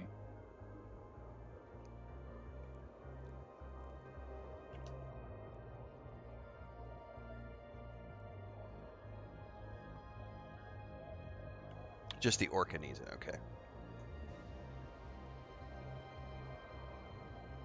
Mm-hmm.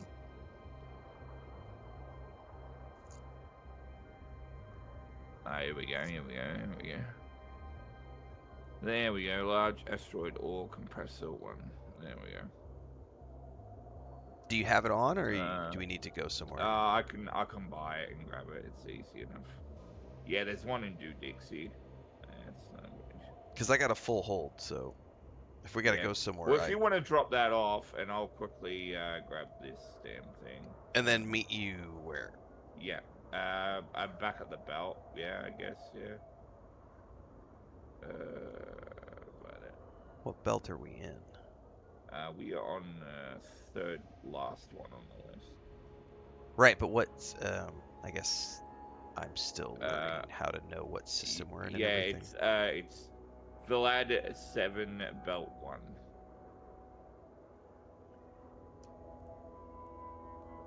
Plus, I could just warp to one of you guys, right? Yeah, you can do that. Yeah. Oh, we were in the same system, I guess. I didn't even realize that. Yeah. Turn the drone bay.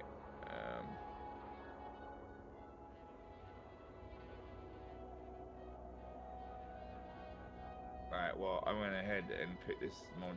Oh, hang on. Oh, shit. I need to grab that. Track the unit. I did remember my drones.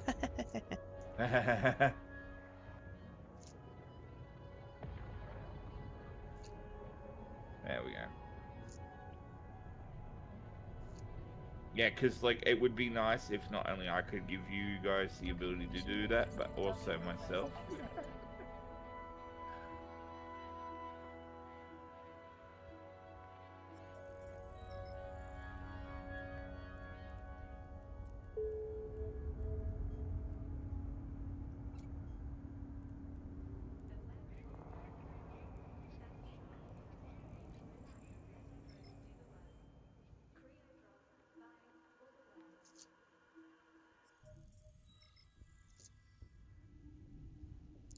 All right, which one were we at? Let's see. Asteroid belts. That's 7, belt 1. Warp drive active. Yeah, it shouldn't be too long. I'll be there, but way before your next hole fills up. So.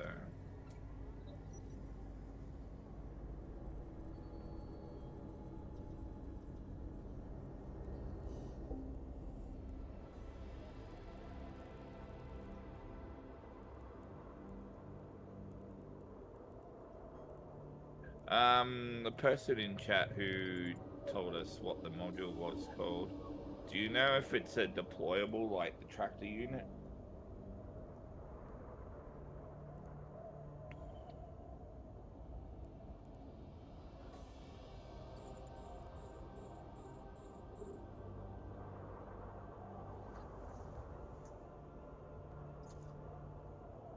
It's a high slot module. Ah, okay, yep. Hopefully I've got room in the damn slot to put it in.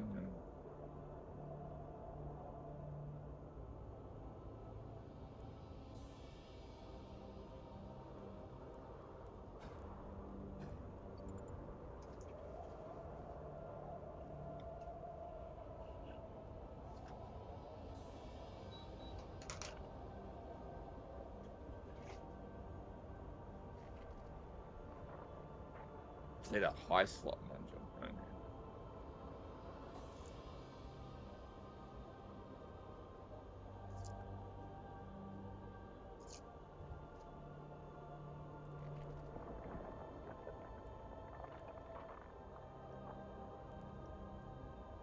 Oi.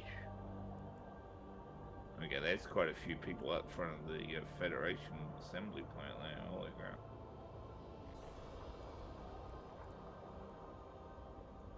For the Orca, large asteroid ore compressor, or Porpoise, medium asteroid ore compressor. But you're in the Orca, so it'd be large asteroid ore compressor. Yeah. Yep, that's the one I grabbed, yeah.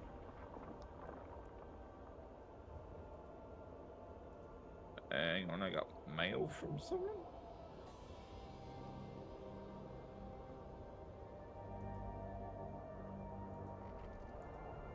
I'll have to figure that out. Surely. Alright.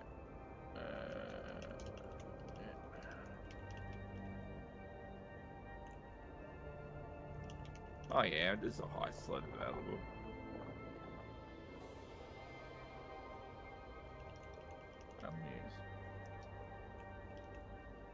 Yeah, I need a skill learned. And what skill?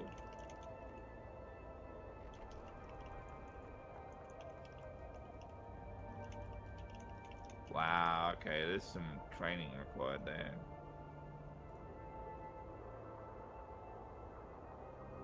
Alright.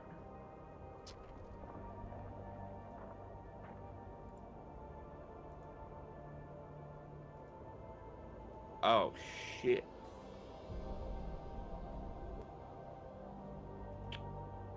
Yeah, I got my work cut out for me there. You gonna have time to train it up? The skills that I needed to train for that costed me an arm and a leg. I literally went from 300 mil down to 18 mil. 18 mil? Yeah. That's a chunk of money. That was ISK or training Yeah. points? Sorry. That's ISK, yeah. Just for that Raw compression hard ISK, module? yeah. Well, Yeah. we're gonna have to mine a shitload of ore to compensate. Yeah. God damn. Yeah, it's gonna take a few days. I'm not gonna be able to provide the benefit to you.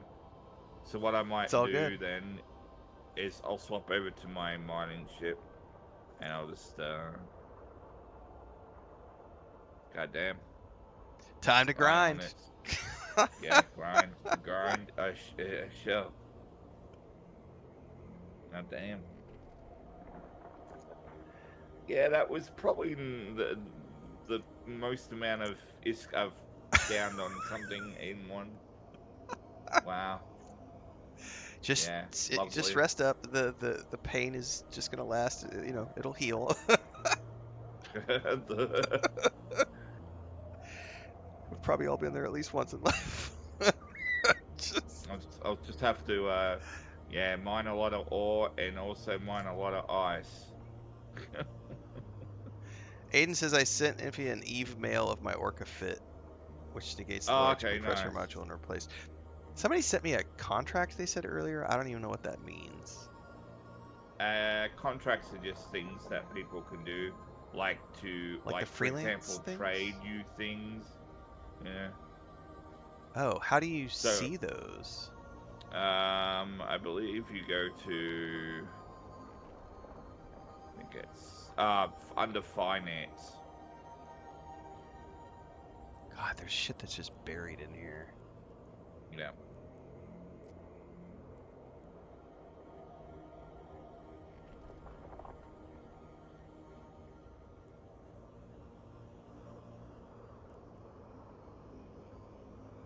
What is that?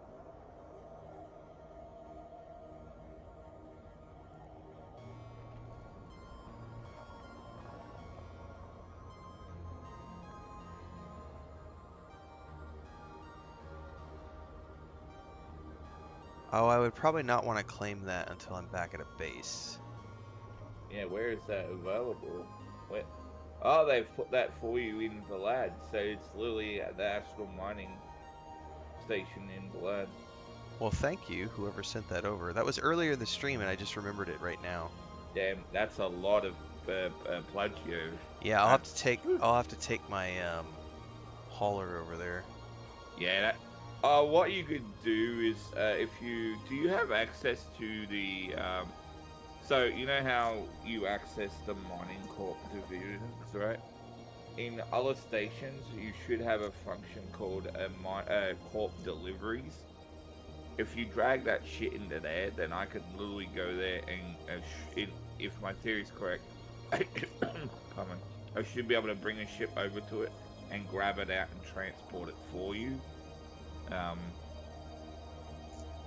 All just of what you like said I is can do above it. my head, so Yeah, no, that's fine. it's all good. I'll go grab it later. Yeah, that's just a lot. That's gonna take you. It might many take me more trips than to one trip. cart. Yeah. Yeah. It's all good. Gives me a project to work on. For sure. But thank you, whoever sent that over. I think it even says who sent it over in-game name-wise. Yeah, it should say it in I the don't know who it was in contract chat. menu. Contract. Well, whoever it was, they're nearby because it's in the lad. So Issued by Nova Maps. Thank you, Nova Maps. Appreciate it. yes, rock on. Learned something else new today. Yep. That's honestly something I could probably work on in my AFK when I'm doing like video editing and stuff, is I could just do the runs if it's going to be multiple runs to bring it back. Yep. Yeah, so like for example, if I had stuff at another station, right, I could issue a contract for you to literally go to that station and pick up the items for me. That's typically a feature that's used for people that want to play the whole kind of like Space gameplay trucker, path. yeah. Like the space trucker, like they'll take on like Yeah, thanks, Jojo. like Appreciate delivery that. contracts Yeah. from You have people to travel wherever it is. and like take it to a designated destination. Learning new things for today. the client. I just need to buy myself a flannel and get a hat so that when I'm sitting here doing space hauler, I can actually look like a space trucker. Basically. I've already got the beard. I just need like a baseball cap and a flannel shirt. Yeah. Maybe a wad of chewing tobacco. Just put some Goddamn, I'm gonna cotton have to swabs. dedicate some. Goddamn, I'm gonna have to dedicate some hours to get that damn bloody money back. Holy crap. Or I could just do it the cheats way and grab that money back with the Plex I have.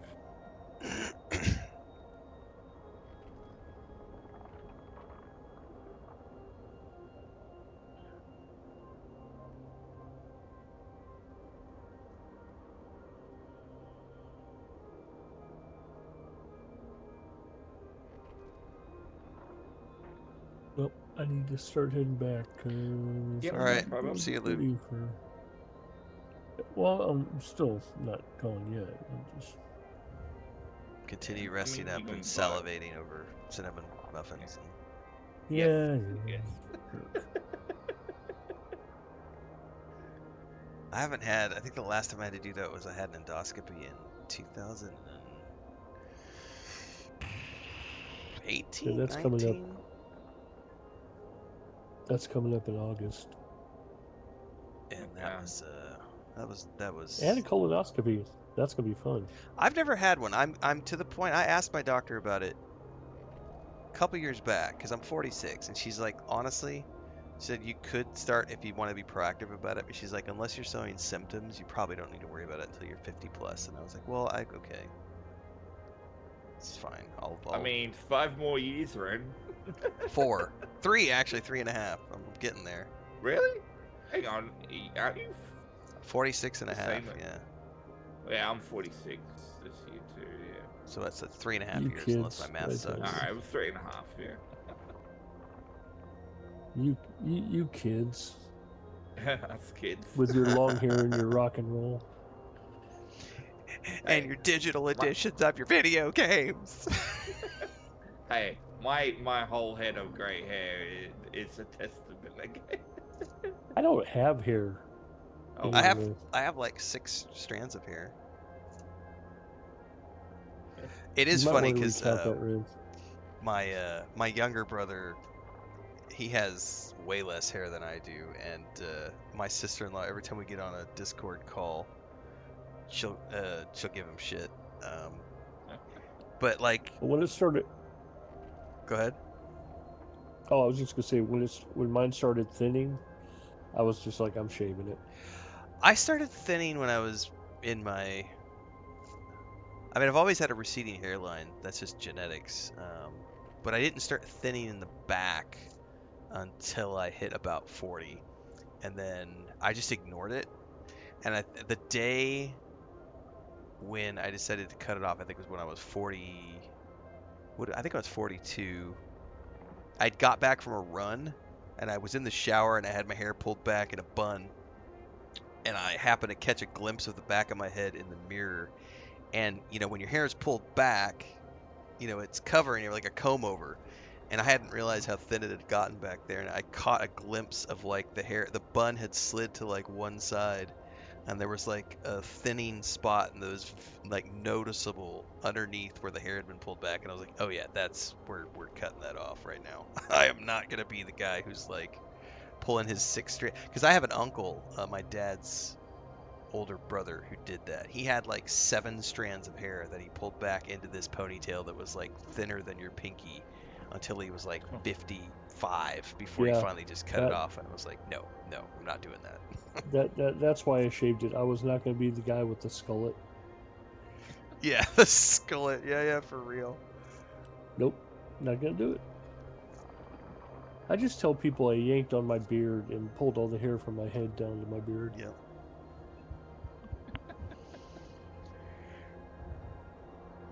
Yeah, that's the personal headcanon right there. That's your character's roleplay sheet. Yeah. Well, it's finally back to almost decent, almost Viking length. Because I had to shave it when I had the heart surgery 2 years ago. That hurt worse than the surgery. No, I can only imagine. I watched a I'm just over guy. the sink shaving and crying. Yeah, I watched a dude. He does like, I see him randomly on TikTok. I don't actively follow him, but he's in like the fitness and health space.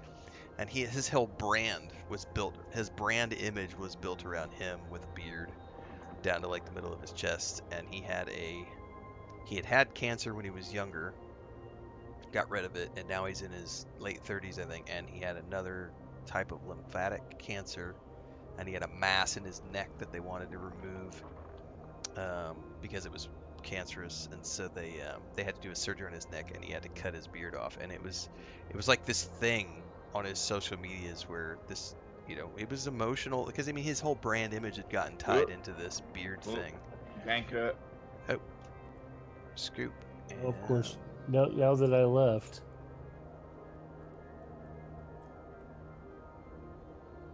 And Shit. out. Warp drive active. You got your drones? Yeah, I think they just warped out. Oh fuck, man! I just issued a fleet warp. Goddamn. Electric says I'll be 50 next year. That's when the real gaming starts. I would like to think, there's um I still am very much focused on um like the growth of things. So I'm still focused on I want to play the new games because that's going to bring growth to the brand.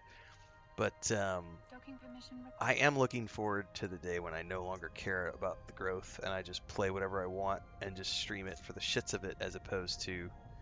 But I still have things that I'm trying to accomplish financially, so it's like Docking I still have to request take it somewhat accepted. seriously. And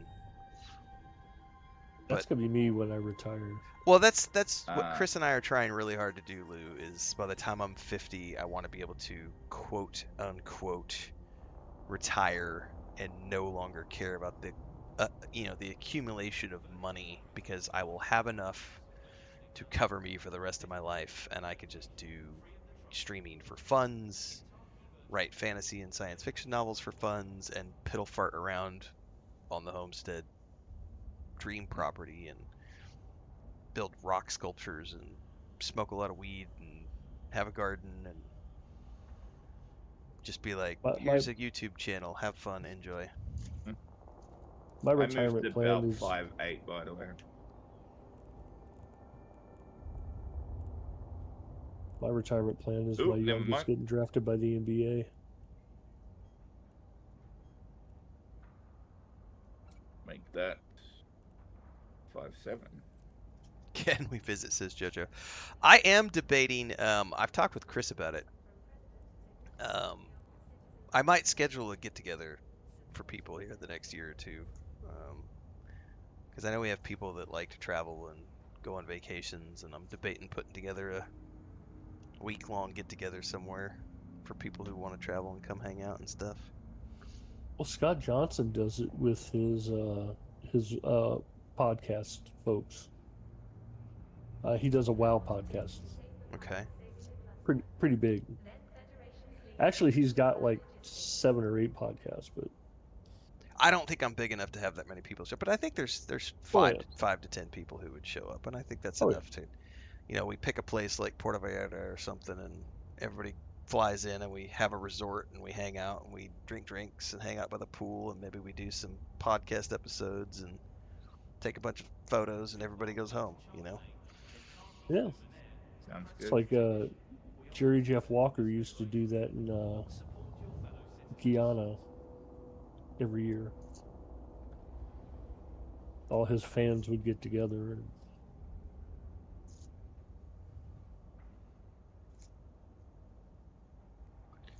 Alrighty, folks, I'm out of All here. All right. right. It's Take 10 See you, care. Lou. Have a o'clock. great day. I'm going to take this moment to Yep. do a quick break myself. I will be back Yep. momentarily. No problem. I'm in belt 5'7", by the way.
Stream Supreme Court casts to see our Federation's justice in action. Justice may be blind, but democracy is transparent.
From terraforming to interstellar propulsion, Ducom Labs is discovering tomorrow, today. See something strange?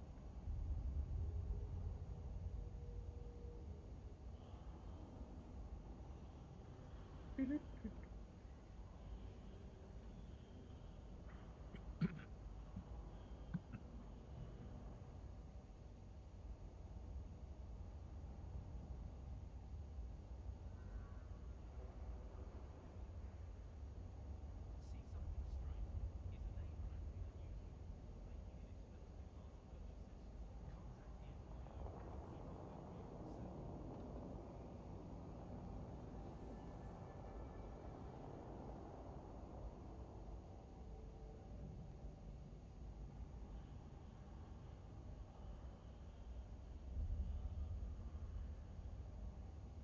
In trying times, the last thing we need is a partner you can trust. Trust the Bank of Luminaire, dedicated to the future of Federation business.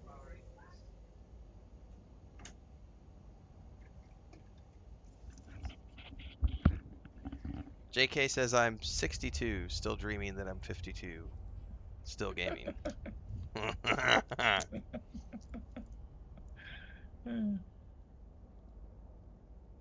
I'm on belt 5-7, by the way.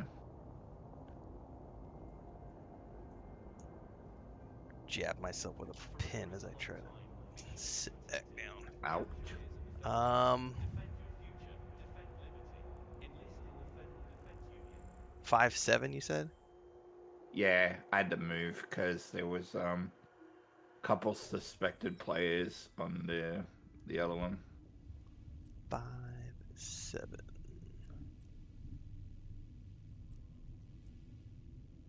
Warp drive active.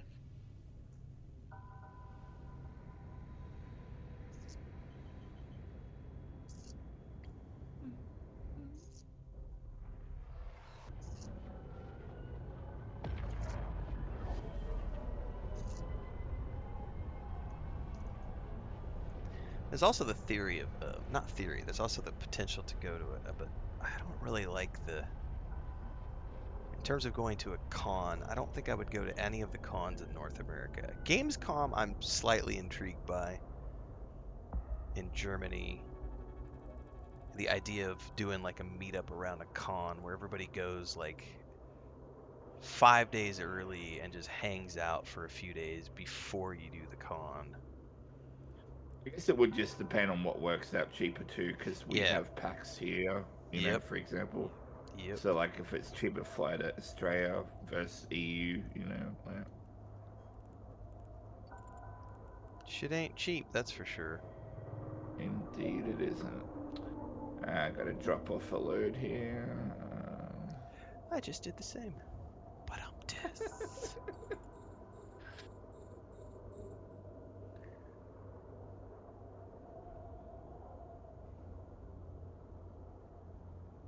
Is there a Hobbit con down under? Or in New Uh, Zealand, I should say. do you know what? I would not be surprised if there isn't. The only problem is getting to New Zealand I for mean, me is a freaking fortune.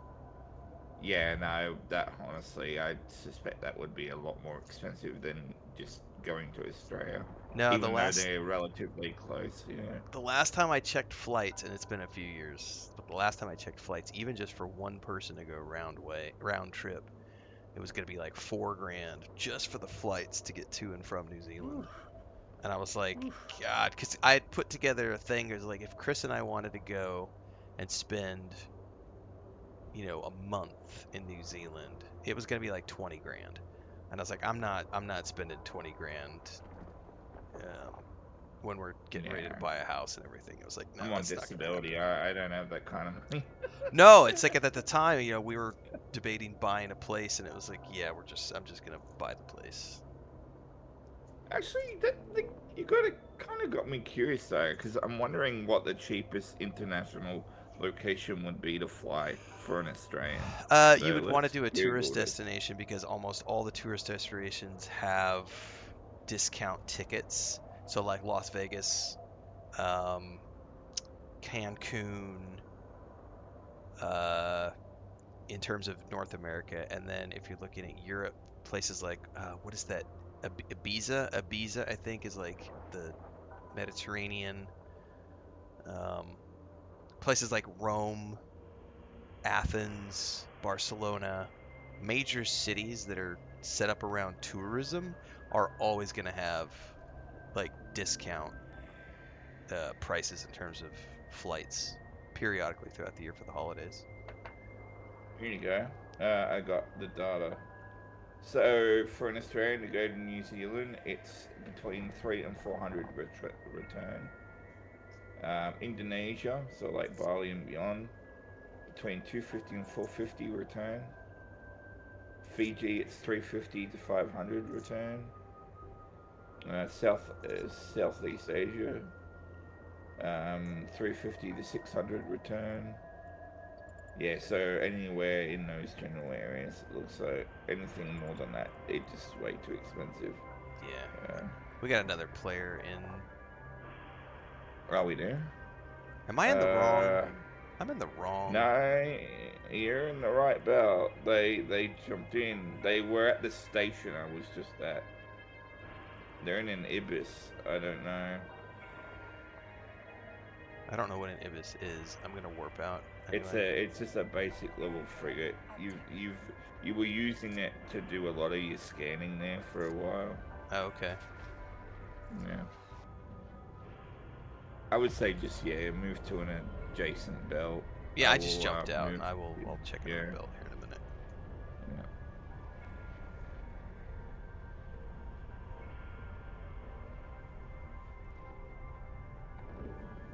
But now I'm gonna go look because the last time I checked, as an example, go Google Flights.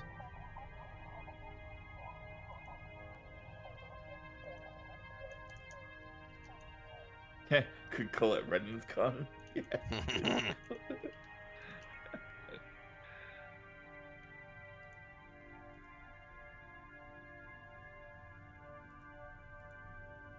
Alright, I'll suss out about what you do that. I'll check out 5.6. Maybe 5.6 is quiet. If that damn Ibis that shows up there, we know we got a stream sniper. So, as of right now, how can I sort these? Filters. Like, if I wanted to fly to New Zealand in August, the cheapest. I'm scrolling down the list. There's an extreme budget option for 3,000. That's round trip. That's budget? That's budget. The average is $10,000 US. Auckland is 10,200, Queenstown 10,800, Christchurch 10,400. There's a Wellington flight for 3K, 10,700, 11,083, 17,500, 10,800, 10,800, 10,600, 10,800, 10,600, 10,600, 7,500, 15,400. I'm in Google Flights, so I'm just like bamming these down. There are 2 flights Wow. under 10 grand. One is 7,000, That's- one is 3,000. So the average That's cost nuts. of a flight for me to travel to New Zealand in August is $10,000. That's just flights. Holy moly. And it's like those are like 35 to 55 hour trips. It's not, love you, JK, not that much.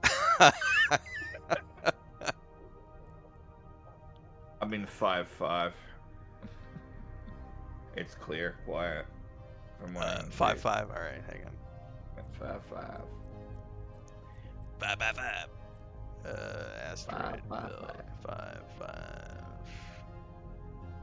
Warp drive active.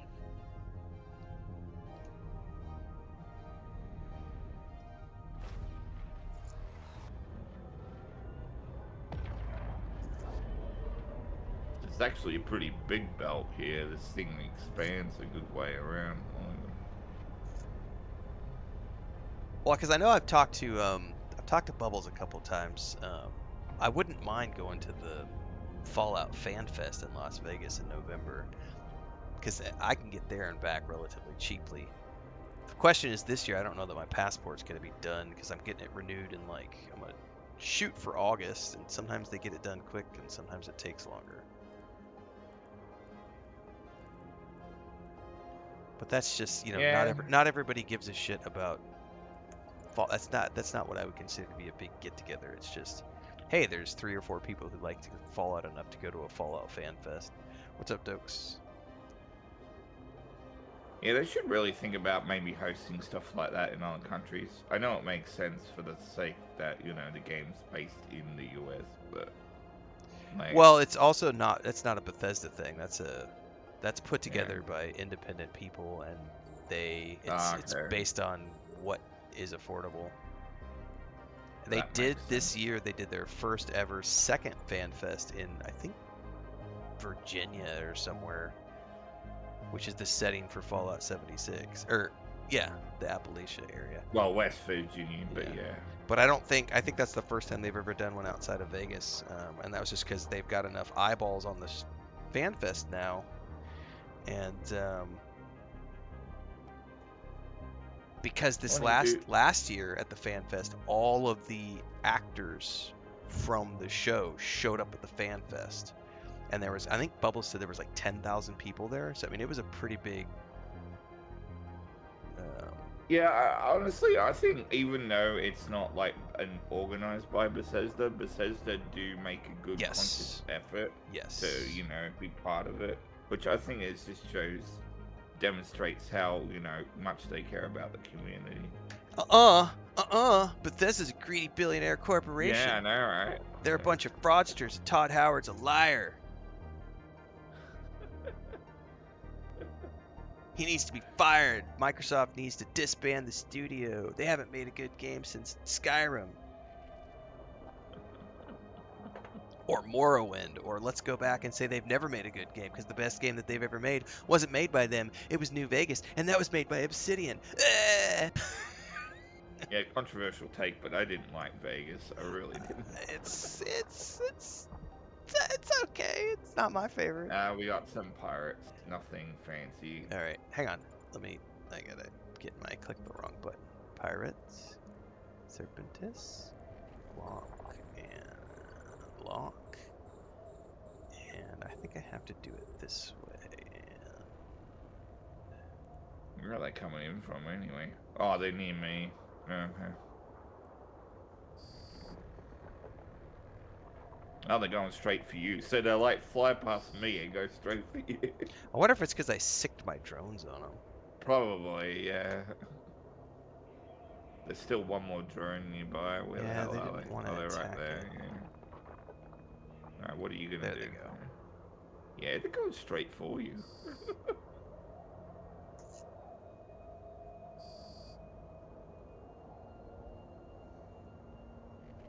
Alrighty, all good. Taken care of.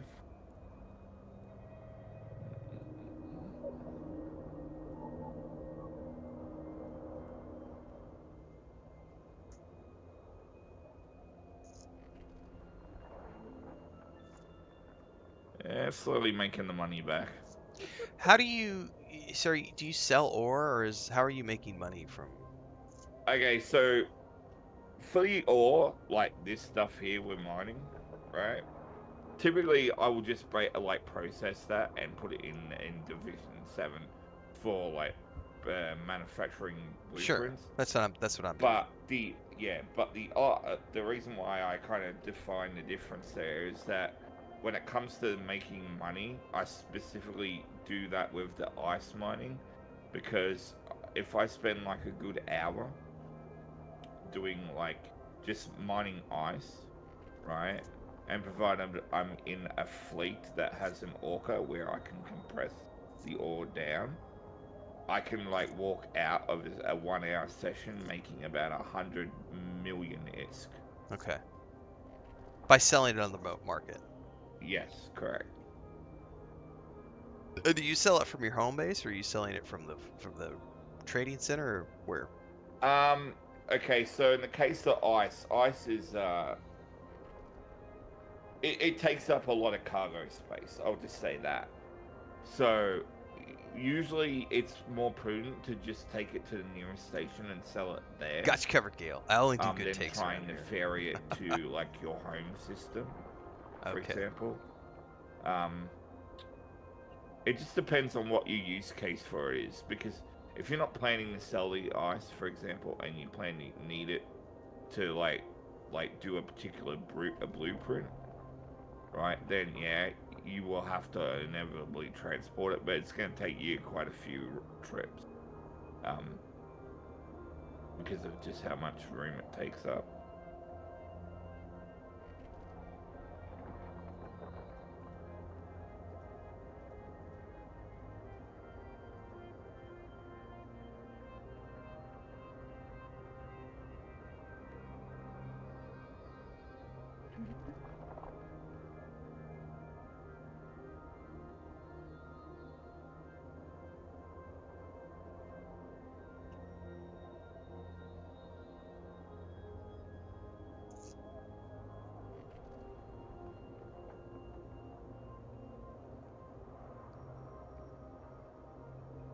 Yeah, the irony, hey, Electric. The game is terrible, but you put 1,000 hours into it. Mm-hmm. Yeah. I played for 3,000 hours and there's nothing to do.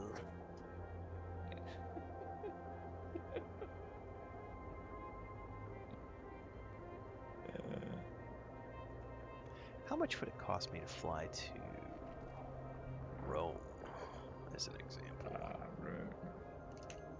I've loved Rome. I haven't been there since 2009, I think.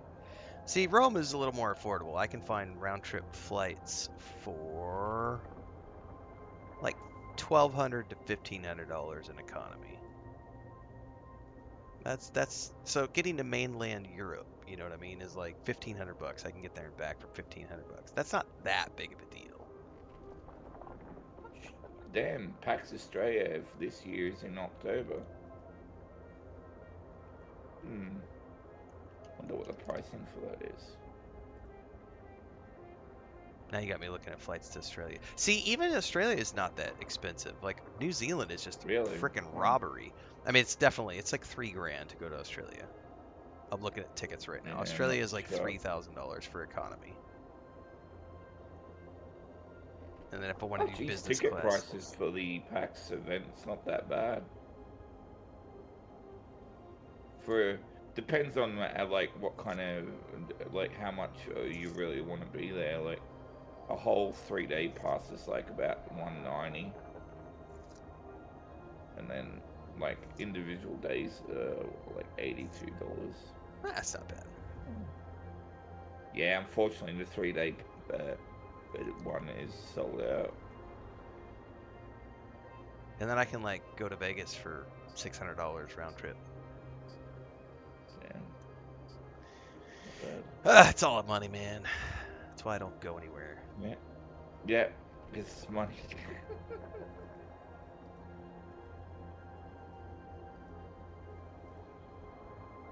Money, money, money.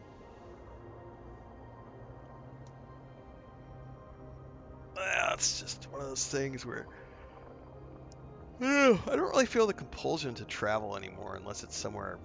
I really want to go take Chris somewhere because she's still got places she wants to go, but until the animals are taken care of, that's not happening. So we just sit back and. What's up, Bubbles? Bubbles. What's up, Mithrain? Dokes is in the house.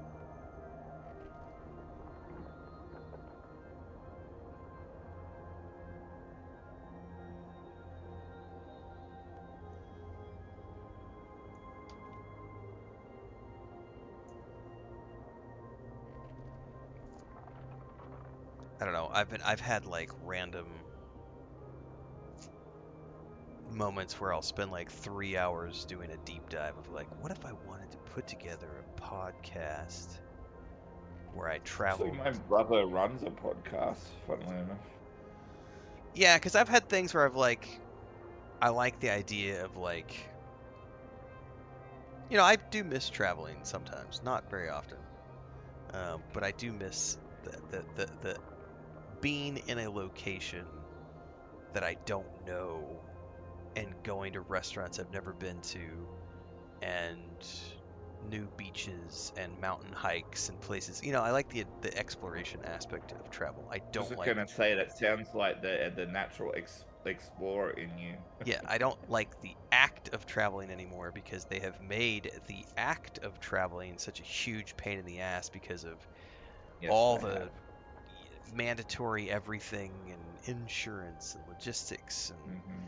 airport lines and the shitty attitudes of the people who work immigration and customs at almost every country in the world, and just the standing in line for hours on it. And the only way to get around it is if you are rich enough to fly private, and I'm not rich enough to fly private. Because even if you fly But business or first class, yeah, you get on and off the plane first, but if you're arriving in London at the same time as 6 other flights, you're still going to be stuck in that customs line for 3 hours until they can process the 6,000 people that are deboarding. Um, Getting on the plane's not a problem because business and first class, you've got a nice priority security line. You got a lounge you can go hang out in. Um, got free food, free drinks. But it's the arrival that I just dread because you never know if you're going to have a 15-minute customs line or a 5-hour customs line. That's the part I yeah, don't miss. I don't miss that part. yeah, that sounds like a headache. I mean, I've never flown anywhere in my life, but just even hearing stories of people's experiences is enough to deter me. It didn't used to be that way. I think 9/11 was the turning point. Was when the U.S. started getting, you know, and then the rest of the world is still not that bad in terms of like security. Um, Yeah. it was so I don't know how I can put this in perspective for you because you've never traveled, but um, in the United States they have a division called the Department of Homeland Security, which Oh, Homeland, they yeah. are like the customs and immigration officials. So when I went to go see Bethesda in March, um, I literally left, thank the gods, the day that I flew home. Later that day, the government went on. Now I'm blanking the terminology. Like the funding ran out, so they went on. They stopped working. And there's a word Jeez. for this, and I can't remember the word off the top of my head. But like the government like went on pause because the president took all the money away from the department and said, there's no funding. Oh, I remember that. So no Yeah. one's working because there's no money going to. Yeah, TSA went on strike essentially. It wasn't He's even. done that a couple of times Oh during yeah, this it's been term, multiple hasn't times he's done that. Yeah, he? so Yeah. when that happens, all the federal employees stop working. And so what happened was I got home, and as soon as I got home, all my social media feeds are just full of like people who are literally spending 9 to 12 hours in lines at the airport to go through security because all of the workers were gone. And so the people who were handling security were not the normal people handling security. And so it was just absolute chaos at the airports. And that is what I hate about traveling is when that shit happens. And it's not just the US. It's happened like I remember last year there was a thing something happened at the Cancun airport and people were spending 9 to 12 hours waiting in lines at the Cancun airport. And I've been to the Cancun airport a bunch of times. And what really sucks is if you're in one of the outer wings of the Cancun airport because they're not that well air conditioned. And if it's 40 degrees Celsius outside with 75% humidity and you're stuck in an airport with like not good air conditioning, that sucks ass. Government shutdown, that's what it is. Yeah, with the because they couldn't agree on a budget, so the government just shuts down for however long. And it was like, yeah, the longest one in recorded history, as Celestial says. So yeah, I got home literally hours before the government shutdown took place, and so I skipped all that chaos. You're fortunate. And that's the kind of stuff like the idea of getting stuck at an airport for 12 hours and you're missing your flights and if you have paid for all that on your own, even if you have trip insurance, like you're still not going to get it's really hard to get your money back even if you have trip insurance. It's really hard to get compensated for that. So if you've spent let's say you're going on a trip and you've spent $5,000 on airfare and $5,000 on accommodations, right? Well, a lot of those hotels are going to have a no refund policy. So you have to have paid for out of pocket some sort of trip insurance coverage to cover you in those types of insane scenarios. But even then, you're fighting to get your money back because the insurance company doesn't want to pay out. And so you're spending all of your free time in emails and on phone calls trying to yell at customer support people to get your money back. It just becomes this situation where how much is your tranquility worth?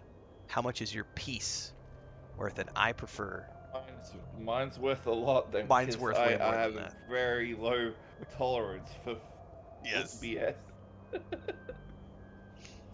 Doug says my girlfriend canceled getting an award for work in Texas because we were concerned about air traffic control. Yeah, it's a thing, man. Mythrain says we have a Yeah. toddler and a newborn. Not flying anywhere for a while. It's hard enough traveling without kids.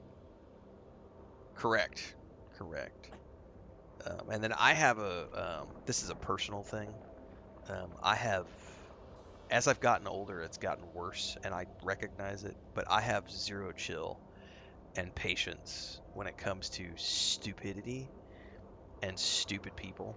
And so my wife chuckles at me. Like she's has this thing where she doesn't like to let me go to the grocery store by myself because I will get irritated and I will say things to people. I don't just walk away. I will turn around and be like, because I had a guy, it's been months ago, might have been last year.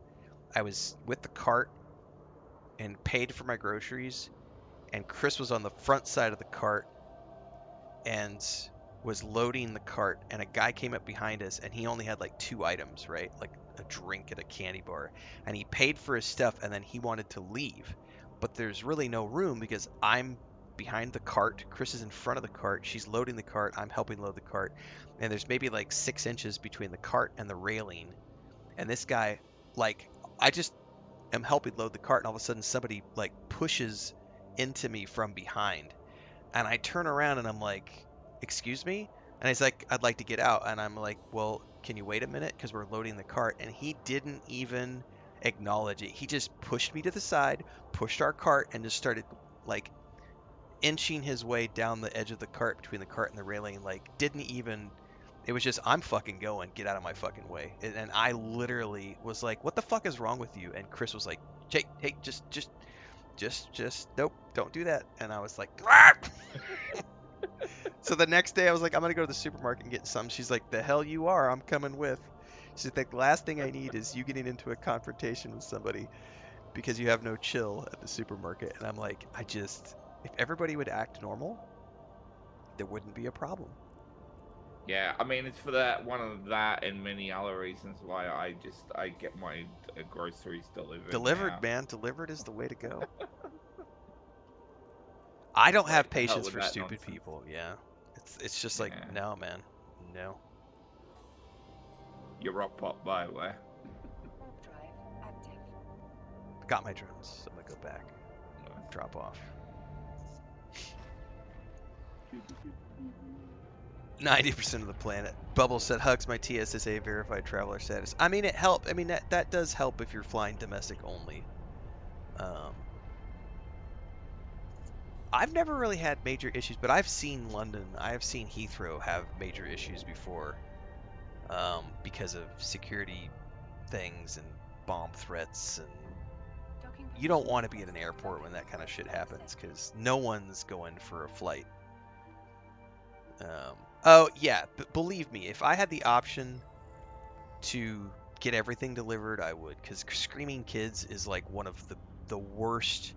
And bear in mind, so I have a 4-year-old grandniece that we watch Monday through Friday, and Chris occasionally gets a little frustrated. Might not be the right word. I am very much, when she's at home and she starts getting rambunctions, I'm like, don't forget your inside voice. But when she gets really excited, she's a kid. She doesn't have impulse control yet. And so she just starts like shouting.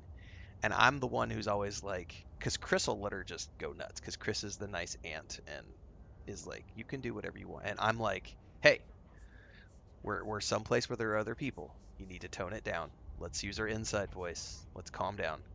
Because that shit is like, I remember I was out with my sister. This is before my sister had kids. It's probably 20 years ago. We were out at a restaurant, Old Chicago's, having pizza, I think. And there was like, they had like 3 arcade, like the old arcade games where you put coins in and you could play a game.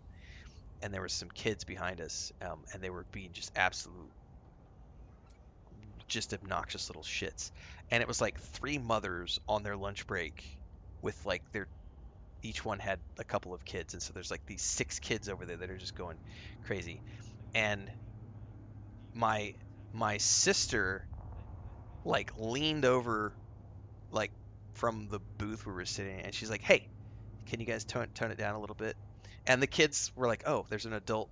Okay, and they calmed down for about 5 minutes, and It then doesn't last long. no, they did it again. And my sister, we both had a couple of beers at this point too, because we're on lunch. And she turns around and just says, "Hey, what the fuck did I just tell you? Not 10 fucking minutes ago. Shh, just learn how to act like adults." And then now all of a sudden, these 3 mothers are getting up from their table and like, "Don't you dare talk to our children this way." And my sister's like, "Well, if you train your kids to be actual human beings, I wouldn't fucking have to." And I'm like, "Oh my God, we're gonna get kicked out of this place." But it was like this full on, my sister had a confrontation with these 3 mothers, and they eventually just, got their kids and went to their table. And but my sister was like unloading on these complete strangers in the middle of a restaurant, and I'm just like, God damn. But she just had enough. It was like, control your rugrats. Like, if you're gonna spread your legs and squirt kids out into the world, fucking control them. Uh, yeah. No, I've done some babysitting, but yeah, I can't ever see myself, wanting kids in my. Bring us the truth, we'll deliver the justice. Self checkout. That's the way to go. Bubbles is flying to Vice City. Nice. Are you still in? Was it 5-5? Yep. 5-5. 5-5. Roger that. Active. Roger, roger. Roger, Roger.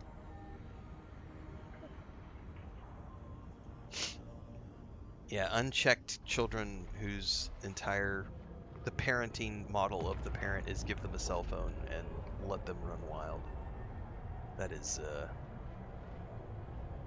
we actually, the one, it's been a very big challenge because our grandniece, Christina's sister, is very much, here's the phone, do it, and just gives her a phone and lets her go crazy. It just lets her do whatever she wants on the phone. And when she has a phone in her hand, she's almost 4 years old. When she has a phone in her hand and she's watching TikTok or whatever, she ignores. You can talk, you can like call her name. She just ignores you. She tunes you out completely.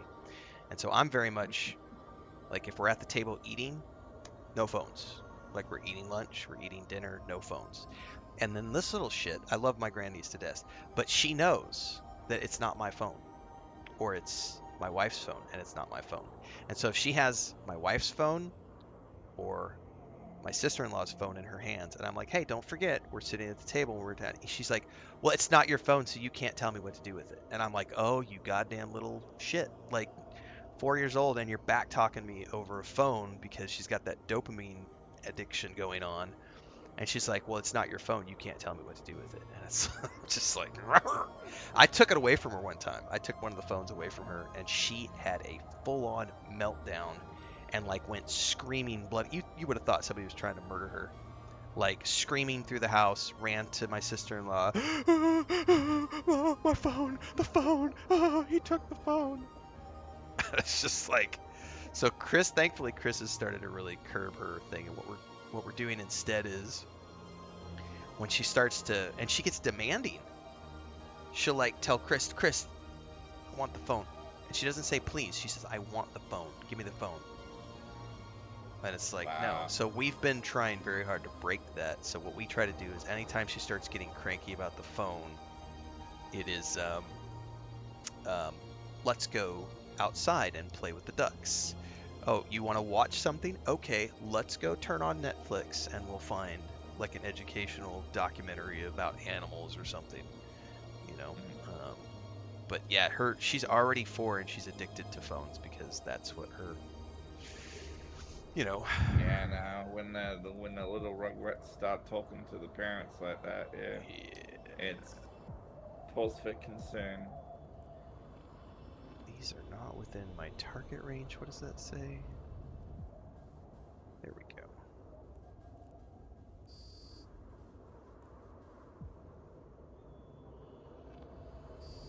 But one thing I will say about living in the countryside, I do miss like Uber delivery.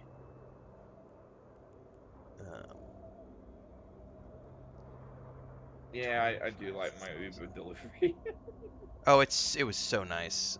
We lived in the city. Here, the one we can get delivery, but it's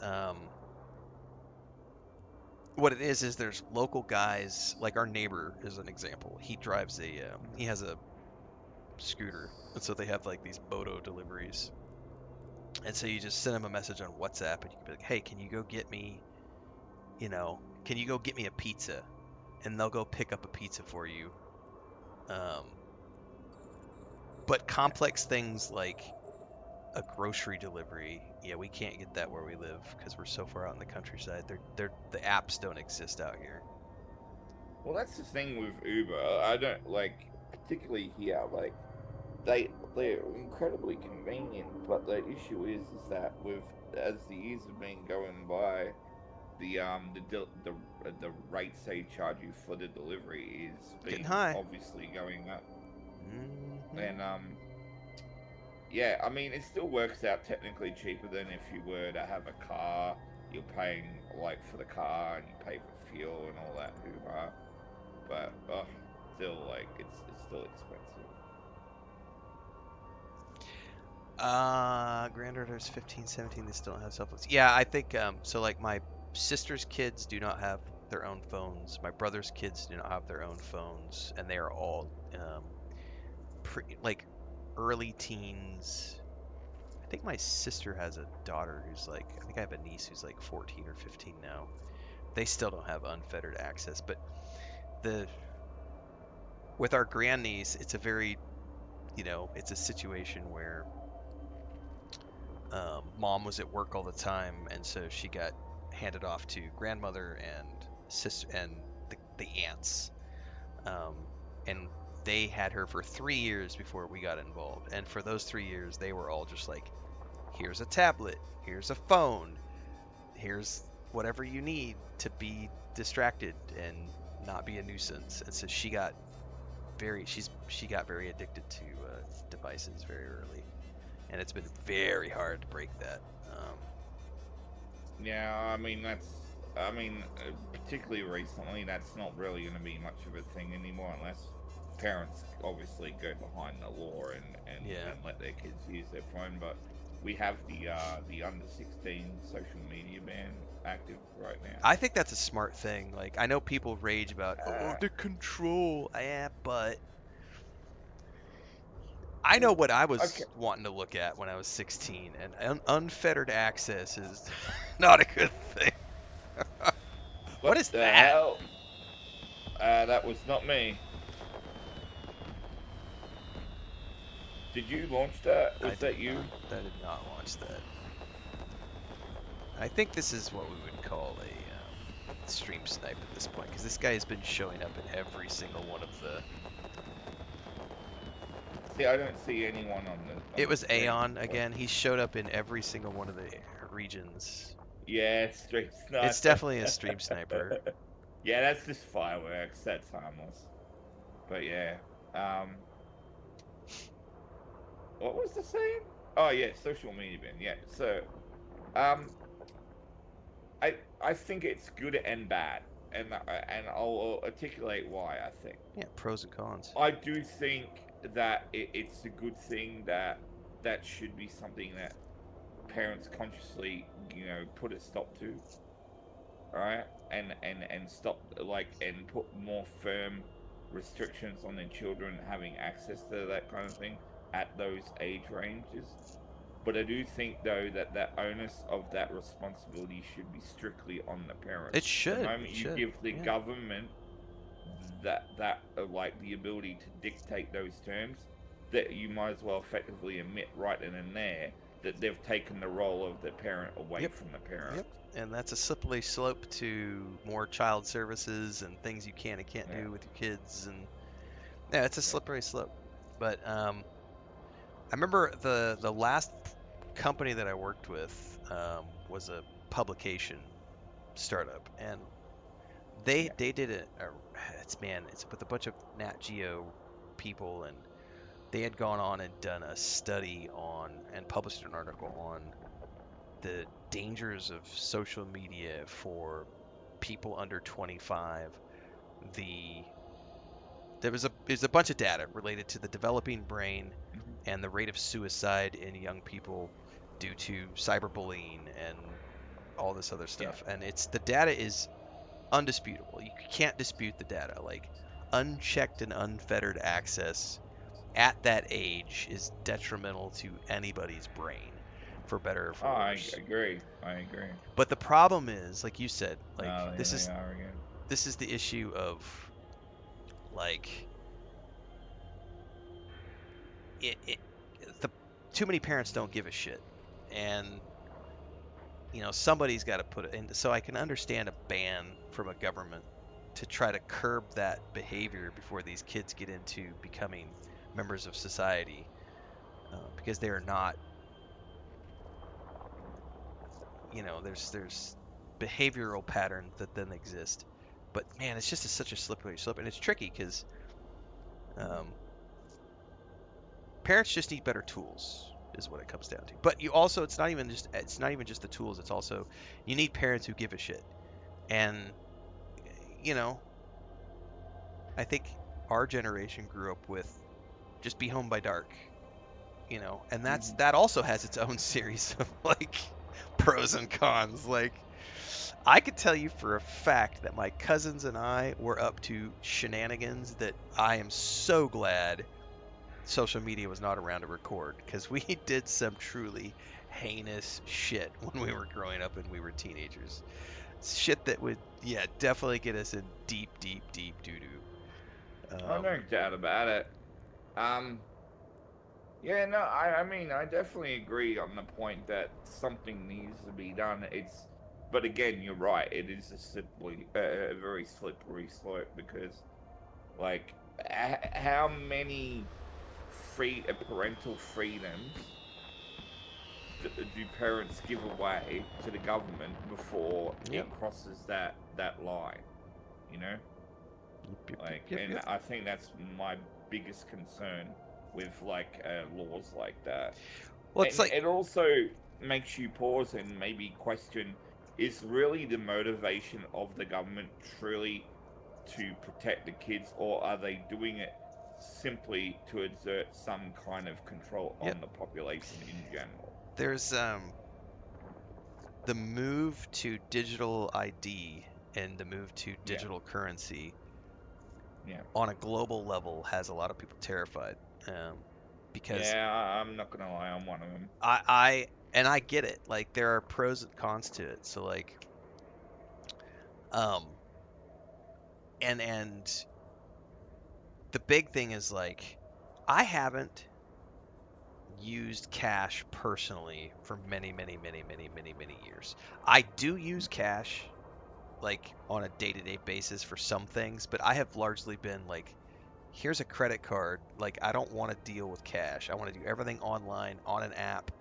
Like I just like the convenience of that. And so when I come up to a location and they don't have the ability for me to swipe my card or whatever, Mhm. I'm like, you're wanting me to somehow come up with cash money, which means I have to carry it, germs, blah, you know, Yeah, counterfeit bills, all this other stuff.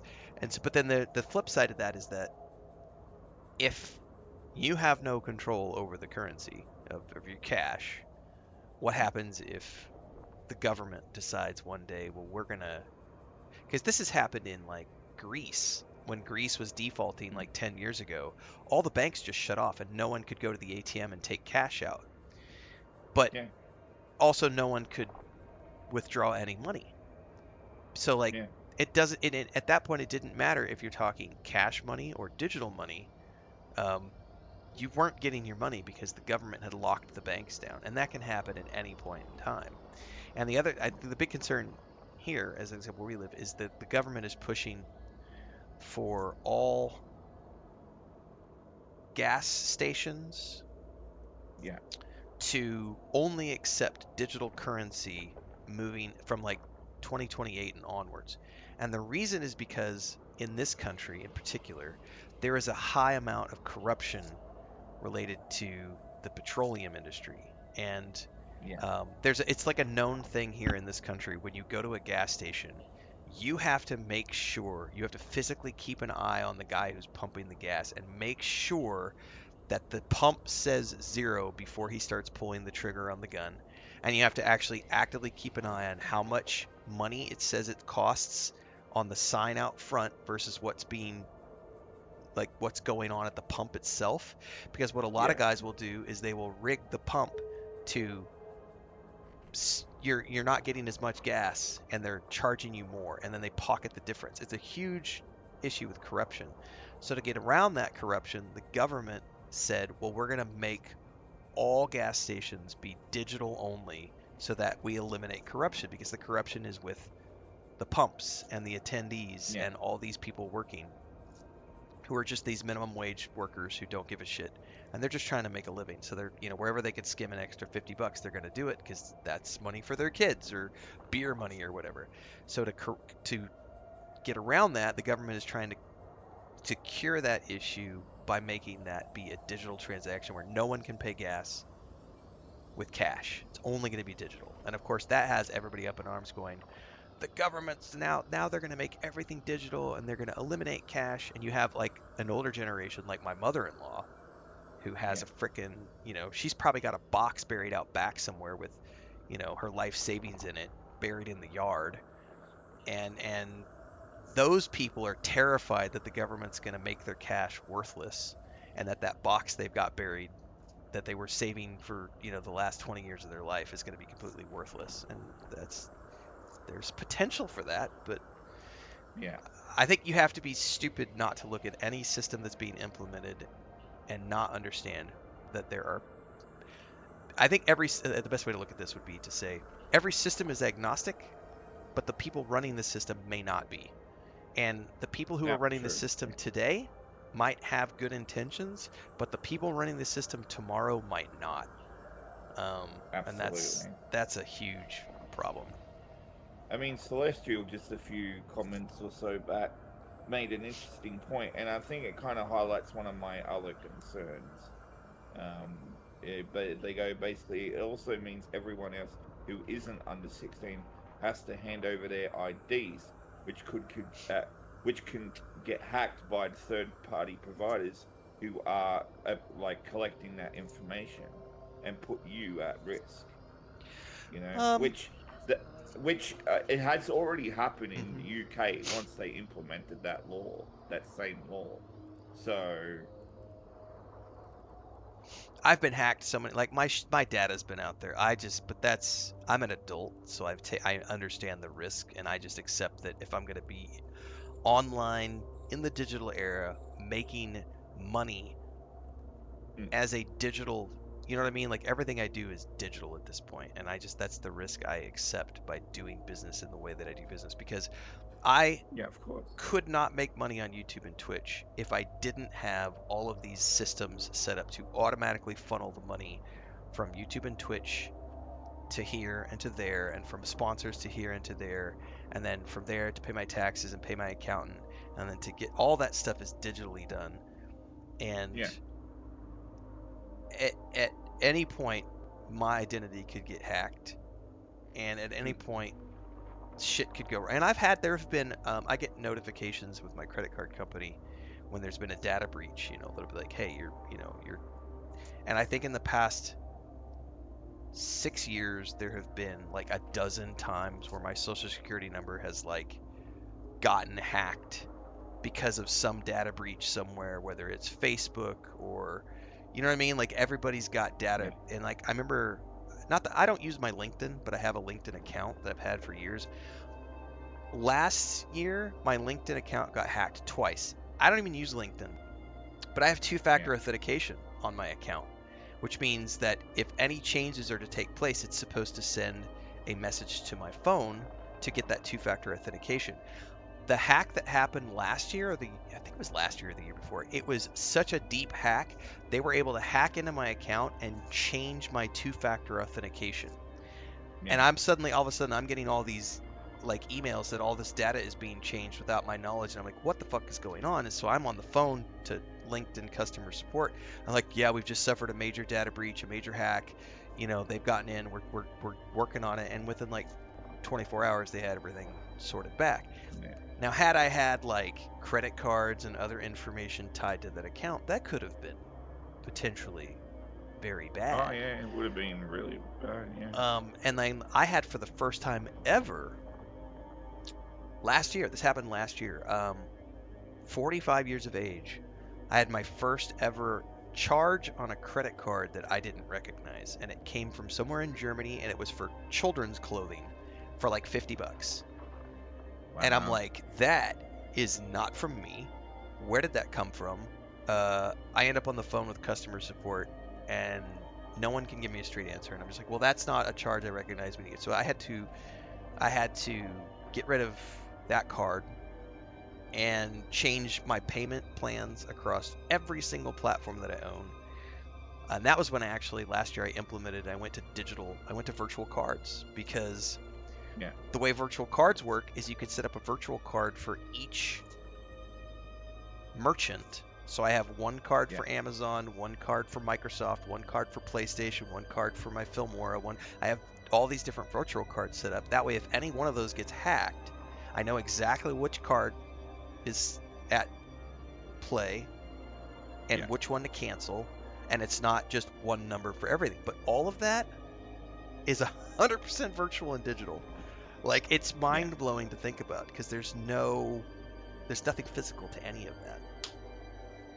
Yeah. I mean, see, that's the like, because I think the digital side for me personally isn't really the thing that really worries me. It's kind of back to the point you made earlier, where it's not so much the technology, it's the intent of the people behind the administrating Sure. of said technology. And I think, I mean, maybe many people in chat may agree with my position, but I don't think, technically speaking, that we can really truly trust any government institution, You can't trust regardless anybody, of what period. country you live in.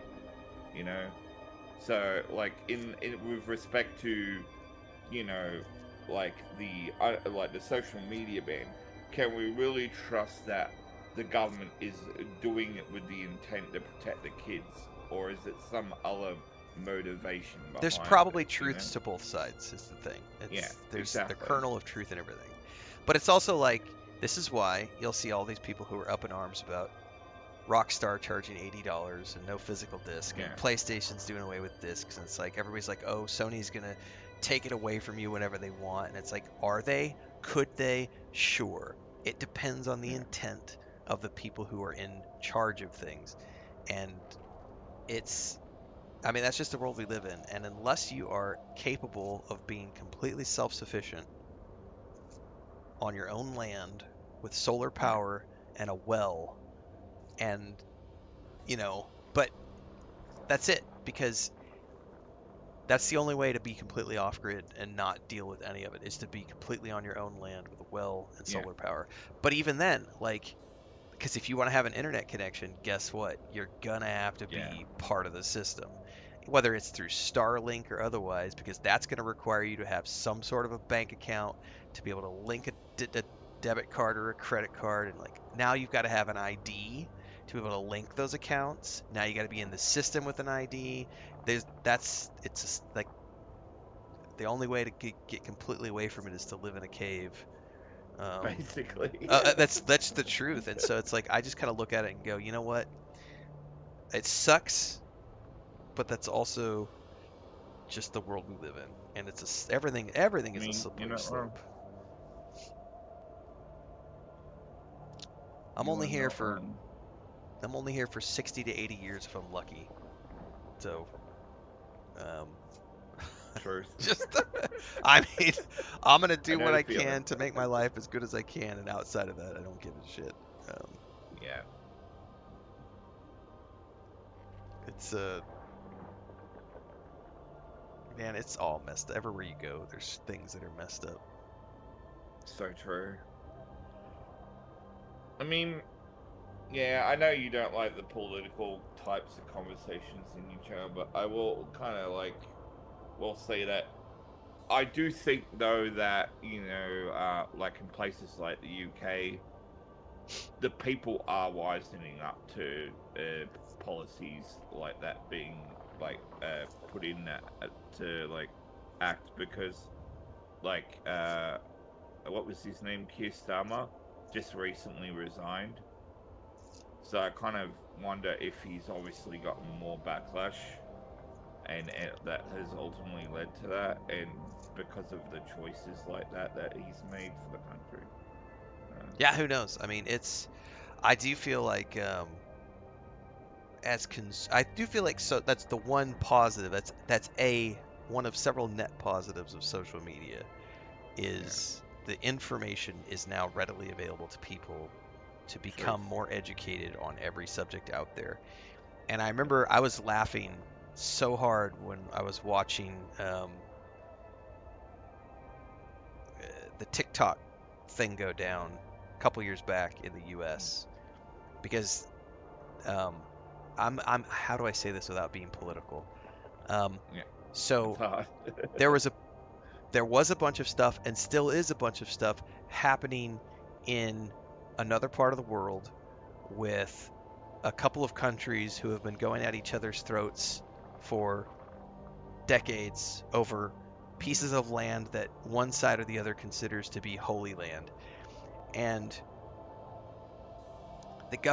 certain governments of certain countries will back a certain party of that, right? And they will tell you certain things on the media and the news and tell you that things are this. And then you as a human being can go watch TikTok and go, but that's not what actually is happening on the ground based on all of these people who are here on TikTok showing me what's Yeah, actually exactly. happening on the ground.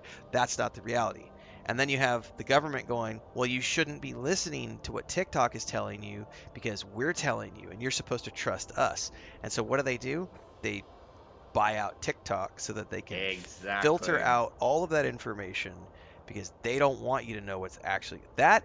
Without being political, Mm. every government has a propaganda wing. This is known. This is a known fact. Every government has a propaganda wing whose sole responsibility is to make sure that the people living in that country think that their country is the best country in the world and that everybody else is bad and evil and you shouldn't go there. Spend your tax dollars here, work here, never leave, support your Mhm. local economy. But Yeah. it's just social media has allowed people to become educated on that subject and to have access to information as it happens in real time. And that's why so many governments are terrified of the power of things like TikTok and other social media platforms. Which I think that might even be part of the reason why social media ban is a thing. That could It's to be. curtail the Yeah. ability for people to have a voice, basically. Yeah, And particularly the younger generation, that's definitely one of the potential downsides to it is that, when you look at what are the things that are a negative, and it's like Docking it's permission more requested. control and flow of information, man. Like Absolutely. it's Docking real. permission That's not requested. political. JK, I'm not you're saying right. that. I'm not being political when I say that. That's just a fact. Docking request Like accepted. Yeah, no, 100%. I agree. it is the craziest thing when you see a politician doing an interview and they talk about and they literally the words that come out of their mouth are along the lines of, well, we have to do a better job of making sure that the propaganda of other countries doesn't affect the propaganda of our country. And when they use the literal terminology propaganda, my mind is blown every time I see an interview like that. It's like you are Yeah. literally admitting that you are manipulating information just to create a certain point of view, and they all do it, Hmm. which is why you, at the end of the day, no, you cannot trust any government Yeah. anywhere. There's good people and bad people, but Guess what? You left your drones. oh, it's because I'm talking. That's why. I did a good job today. I've remembered them most of the You most did, of the you did, you times. did, you did. Yeah. We can forgive the one oopsie every now and again, can't we? Doing a good job, damn it.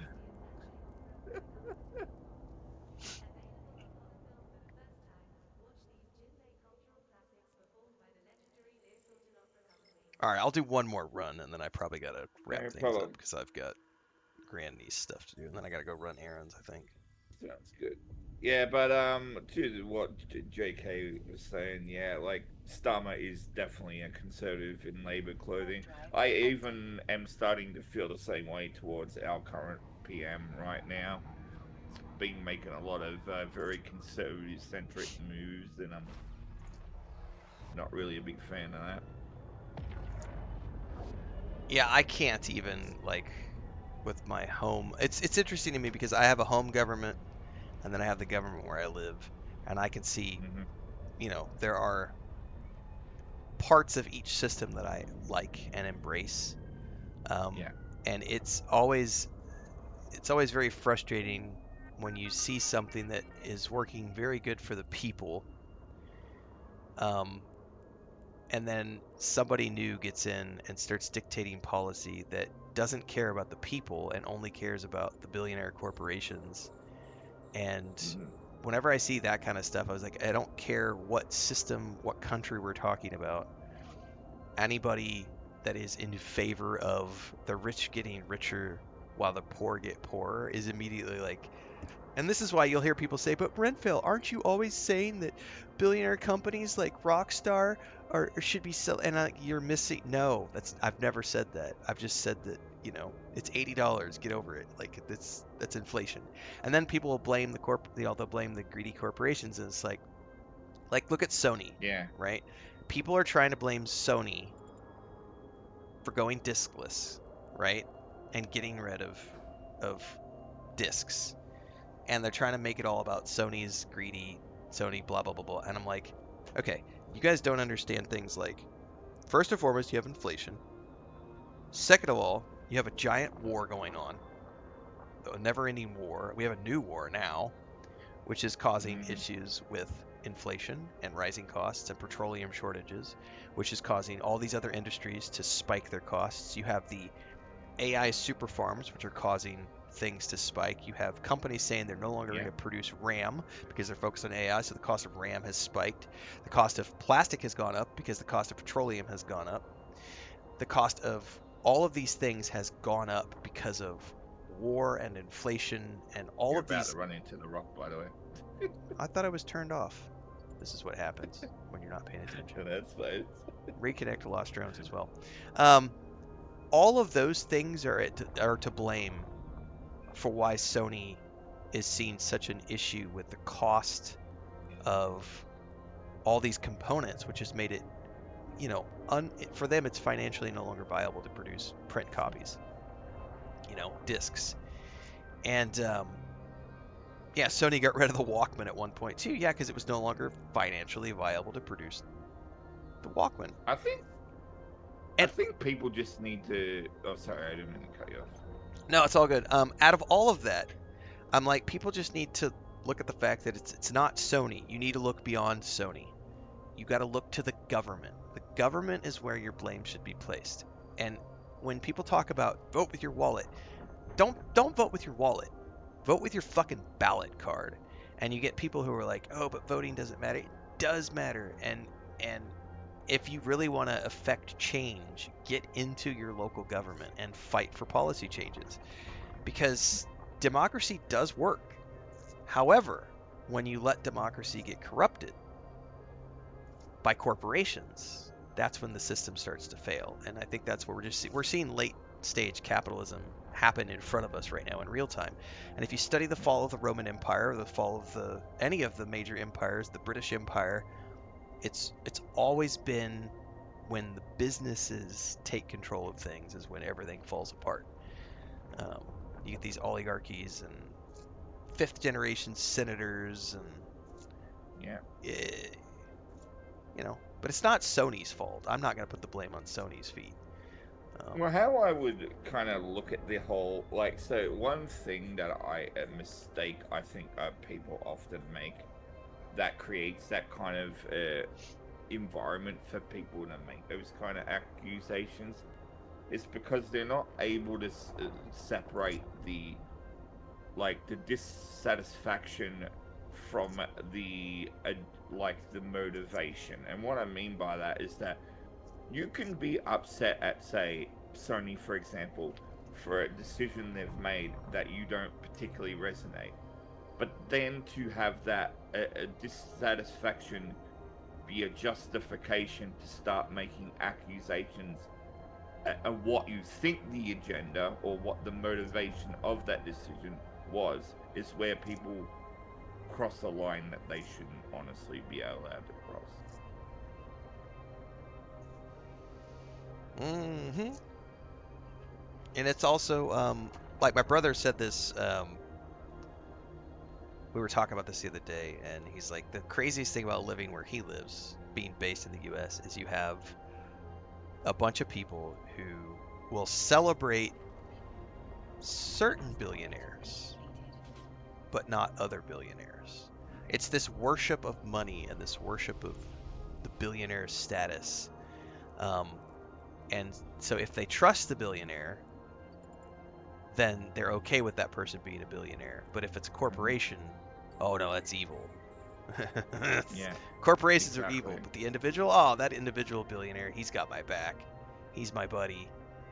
It's Yeah, just like, perfect oh my example. god. I mean, that example you gave, you can literally take that one example and apply that to someone like Elon Musk, for example. You know? I'm not naming names, but I mean, am I wrong?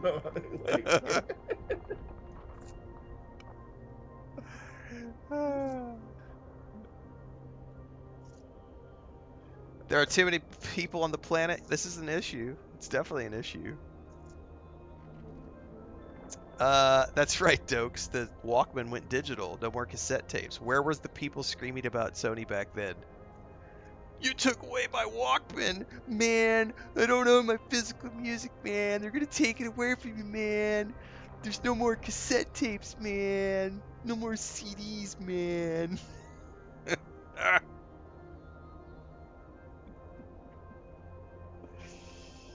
Oh, I could look at. Somebody made a great comment on one of my videos yesterday about how I'm old enough to have gone through like the switch from like vinyl to cassette, from cassette to CD, from CD to DVD. My car used to have a cassette player in it. Now it's got then it had a CD player in it, and now it's just got a USB stick in it. Blockbuster used to be a thing, and he said, I remember when Blockbuster shut down and everyone thought the world Oh was my going to god, end. yes. Everyone thought the world was ending when Blockbuster shut down, and guess what? I mean, I won't lie, I miss them. I do. Sure, but like movies have never been more readily available to people than they Oh, are that in is true. 2026. So this whole concept that going digital is somehow going to kill the industry, you're fucking stupid if you think that. Because it's Yeah. just a shift in how distribution happens. I mean, just think of how many times you went to Blockbuster for a particular movie only to find out that the person Rent it before out. you bloody just rented it out. Like, you don't have to deal with that with digital, you know? Nope. Like, So I think it's just angry people who are angry about a lot of other things in their lives, and then this is just the latest thing it's that they're projection. angry at. Yeah. I only get pissed off at people at the grocery store. I'm pretty good otherwise. Don't push me at the grocery store, motherfucker. Wait your turn.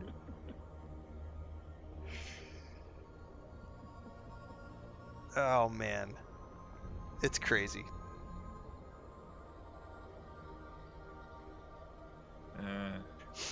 Bubbling says up to 909 million and then take everything, give them an attorney title. I won at life. Any projects that require more cash are financed through master shares of the new venture to all of us.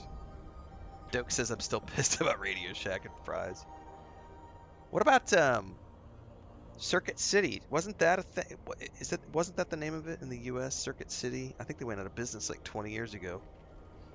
It sounds familiar. I think we may have even had that here in Australia at one Yeah, they were point. like a competitor to Best Buy. Yeah. They like sold TVs but there was no, just they couldn't remain competitive in the market, and so they just went out of business. Actually, I tell you, one thing I miss is a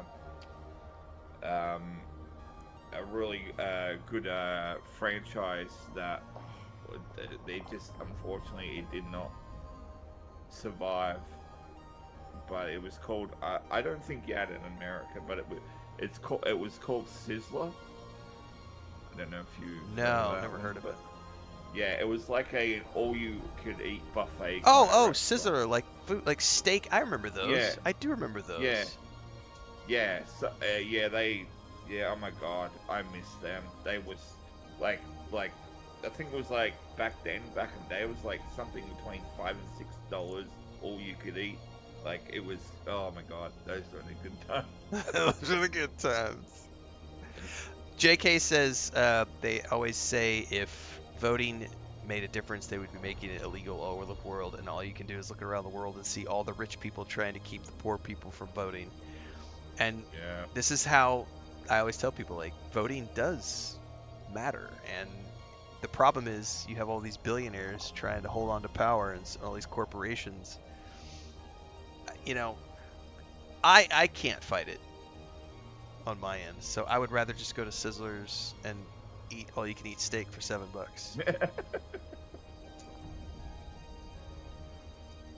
Dude, Sizzler steaks and salad bars, that is the shit, Bubbles. That still kind of reminds me of something. Like, out of all the technology advancements we've made, one thing I'm kind of grateful for is the survival of records. The fact that those are still in circulation is incredible. And well, it's a niche market. It has grown in recent years because and here's why. You have a lot of people who are our age or older who liked vinyl enough that when these independent bands started to want to produce vinyl versions of some of their classic albums, there was enough people around who supported that type of media that went, yeah, we'll buy that. And so that has allowed this burgeoning market. It is not vinyl accepted by the masses at all. It is a very, very much a niche market. Is it a sustainable niche market? Probably not. We won't know yet, but for the moment, it is just a niche market that is largely dominated by people who are of a certain age group, who have that in their minds where you can't beat the sound of vinyl. Because that's the number one thing you'll hear from anybody who prefers vinyl. They're going to say the same thing. You can't beat the sound of vinyl. And I don't disagree with that, but it is a very much a niche demographic that just happens to have enough of a movement that it produces, we get people who are willing to put the money into vinyl because there's a demand for it from that demographic. But once that demographic's gone, no one under 30 is buying vinyl.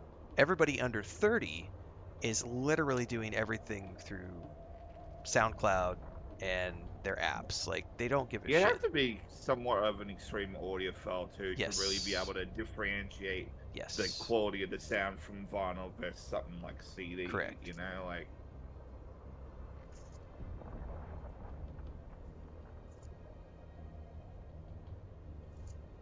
Bubble and he's like, fuck the sound. It's the tactile nature of the sleeve of the liner notes. Your 16-year-old niece is the exception to the rule, Celestial.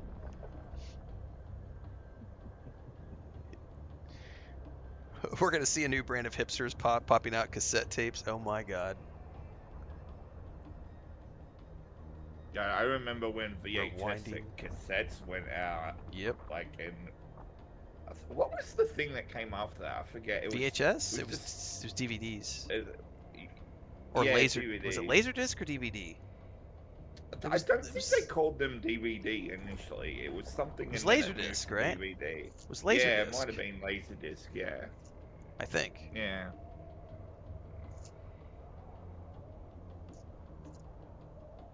And then it went from DVD to Blu-ray.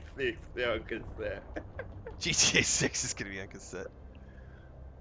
You mean imagine? 750 cassettes? Yeah, that's how much it would take. I remember rewinding with a pencil or a pen because your rewinder broke on your tape player.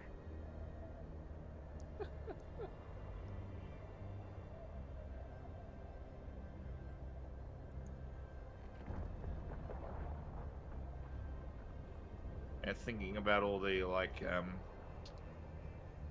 all that stuff's kind of got me thinking about the fact that I gotta pick up the Warhammer up again at some point. I think. I have been several years now craving. I would love to be in a financial position to be able to fund it myself, to do it. I would love Yeah. to do Critical Role. I would love to do a Critical Role style. There are a handful of people I would invite to the table. I think I could turn it into a commercial enterprise. Actually, true story. You could cut back a lot of the costs for Warhammer by literally just buying yourself a 3D resin printer and Yep. printing the stuff yourself. Yep. I know that for a fact.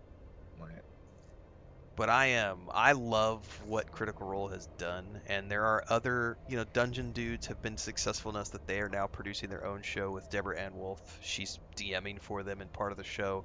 Like, they've managed to grow over the last 10 years. I mean, that's something where I would love to do that. But it requires such a huge commitment from all parties involved. And I've already done the whole bootstrap with other people route on multiple, and I'm not doing it anymore. So the only way I would do something like that would be if I'm the producer and I'm the backer, of course. and I've got $250,000 set aside, and I can afford to just pay the people that I want to come do the show, and then I turn it into a commercial enterprise where everybody's getting paid, but it's like you're getting paid to be at the table, and then I just manage the entire business, DM it, write all the episodes. But that's a huge time commitment, and I have fantasies of that would never come to reality just because of the logistics. Yeah, At that point, you're producing a TV show. Yeah, I know. I mean, I definitely have some aspirations, but I keep saying to myself, "Oh yeah, I should probably pick this up and do it." But do I ever get around to any of it? No. Right. No, I mean, I think we're all guilty of that.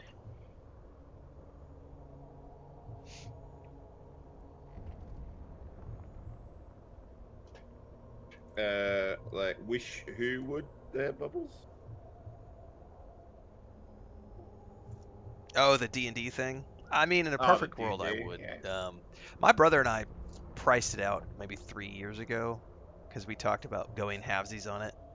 And I think the cheapest we would come up with, it's been a while since we had the talk. I think it was like 50 grand was the cheapest we thought we could get away with it. And that would be to produce, it was like a 2 week thing where we would be able to fly people in, pay them for their 2 weeks at the table, and every day we sit down and we just play D&D for like 12 hours a day, and you just record everything, and then at the end of that 2 week period you have all this material that you could then go away from and cut into 60 episodes or something of a show. Yeah. But thank you. um, Sorry, that was my wife. But it was like it was 50 grand to be able to pay everybody fairly, to compensate everybody, to pay for their airfare, to pay for, and that doesn't cover any of our labor to then go away from that show and spend the next 6 months editing and producing the show into something. Like, we don't Would get it paid have? until it comes out. I mean, just hypothetically speaking, would it have to be like an in-person thing? Yeah, I would not do it virtual. There's no way. You don't get the camaraderie. You don't get none of that's there if you don't do it in person. I've done a lot of virtual tabletop and I enjoy it. It is not the same thing as when you're in a room with people, physically there. That's fair. It's like the Critical Role vibe is a vibe because they're all able to do it together. I've watched a lot of virtual groups. I've participated in a lot of virtual groups. It's not the same. It's just not the same vibe. Which, I I mean, mean, that is fair.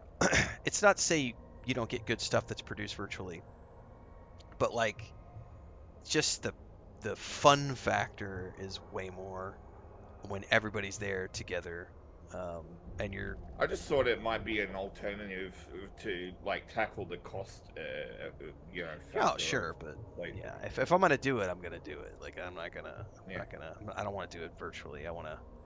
We're gonna get everybody there. We're gonna be sitting around a table. That's a fantasy thing. It's never gonna happen, but Yeah. it's a fantasy thing I have in the back of my head. So if I had 50 grand sitting around. I mean, if you're gonna go to the trouble of spending that kind of money for something like that, yeah, you would want to have do it right.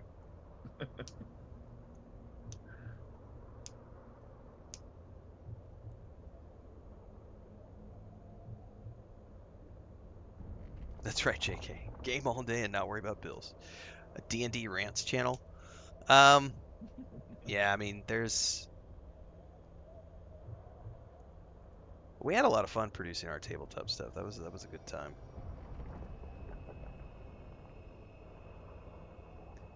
Oh yeah, I've been watching the discourse Bubbleonia around season 4 of Critical Role. I'm not actively watching the show that much. I'm just catching all the clips. But the discourse it's so sad what has happened to, because they continue to grow as a brand, and they've got all these massive deals with Amazon and all these animated shows and everything else.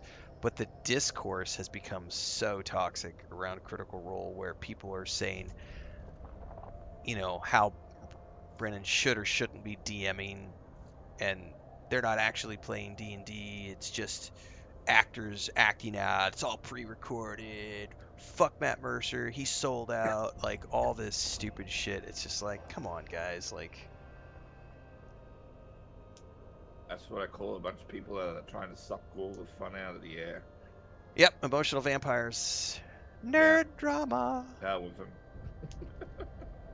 You're doing it wrong. That's not how you play D&D.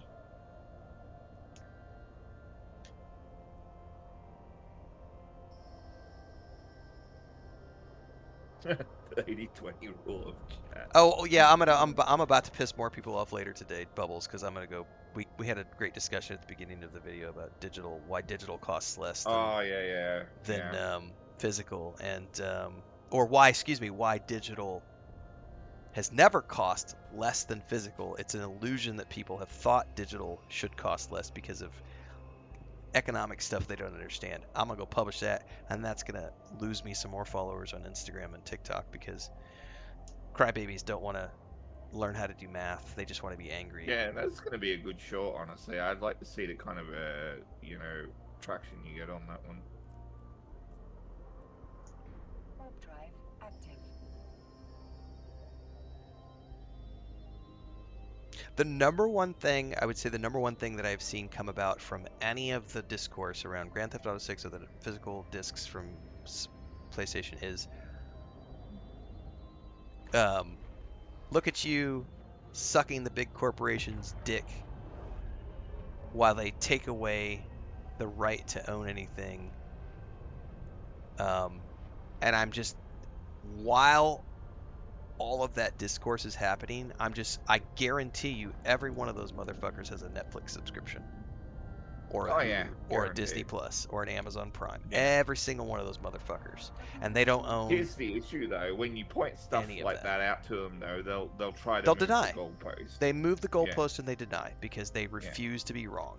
Which is why that's why I said I'm shedding dead weight for my social media right now, and I don't care. It's like, you're losing 1,000 followers, and I'm like, I don't want those people here if that's the way they think. Like, no, thank you. Mm-hmm. I'm happy to shed a few thousand followers. I have like 150,000 followers across all my platforms. I can afford to shed some dead weight. Yeah, a couple here and there, not gonna hurt. Because I'll gain them all back by the end of the year, and it'll be people that actually are here for the right reasons. Or people who wondered why you got rid of them and try to re-edge you.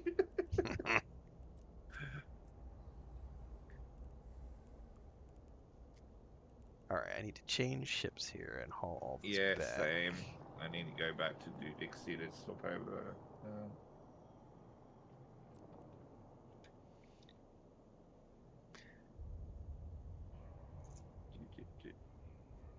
Although for this, I might just bring the Orca because it can just fit more. I don't want to have to make many trips.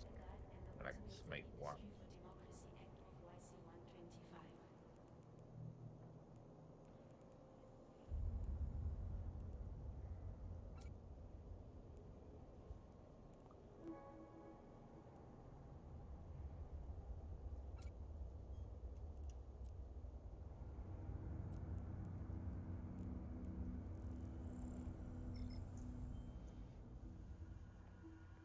Drop this back at the base. To the base. Yeah, I probably should move my transport vessel to that other system rather than having constantly go back to do Dixie and then back again. Just, yeah.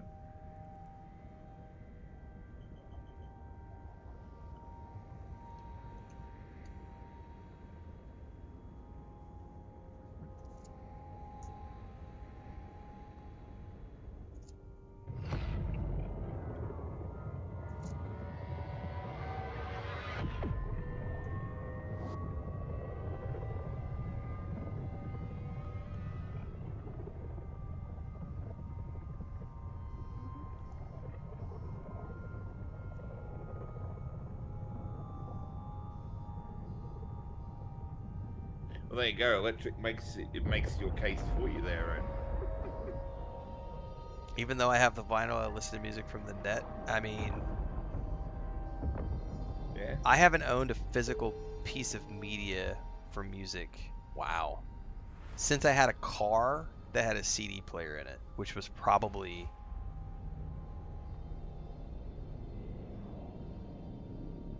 wow. Whenever I sold my truck, that'd be 2007. I still remember having CD. I had a booklet of CDs in 2007. But I haven't. Here's an interesting. Oh, sorry. No, go ahead. I was going to say, here's an interesting thought that just kind of popped into my mind. I would bet that the majority of people who are complaining about this particular topic are probably of the age and point in like the evolution of technology, where they were never born into The previous? society in a time where they owned anything. Right. So how can you lament the absence of owning Yeah. something when you were never born into that world?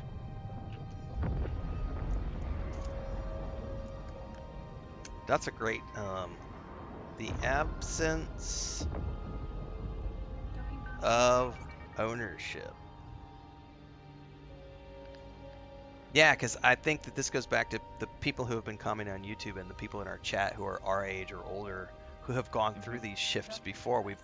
Exactly. We've gone from 8 tracks to, vinyl 8 track, cassette, CD, digital. We've gone from analog to digital across everything. Like we were talking about this the other day, like the plugging in an old Nintendo to a TV was like the little round port with the single thing in the middle. It was like a male and female connection. And then by the Yep, PlayStation, I we don't had the know. 3 cables, which were like blue, white, and red or something like that. And then we moved to HDMI cables, like for the PS3 version and the Xbox 360, I think. And the next generation is going to be moving beyond HDMI. Like Hmm. cars used to have cassette, 8 tracks to cassettes to CDs to now it's USB sticks and Bluetooth. Like the Yeah. evolution and at any point along that road, like I loved the Blockbuster one. When Blockbuster closed down, the international community went, "Oh my God, movies are dead," and then we've seen that that's not the case because with Netflix and Amazon and Hulu and all these things, we've never been in a better place with movies, and yet Agree. there's no quote unquote ownership when you're just paying for a streaming service. I don't know. It's a weird thing. The absence of ownership.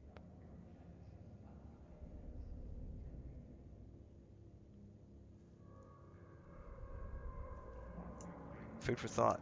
That is a great way to end. I gotta Mm. go help my grandniece Yep. get ready for school, eat my lunch, breakfast, whatever. Take her to school. No problem. Thanks for hanging out, Allie. Appreciate it. Problem. Thanks for hanging out, Allie. Appreciate it.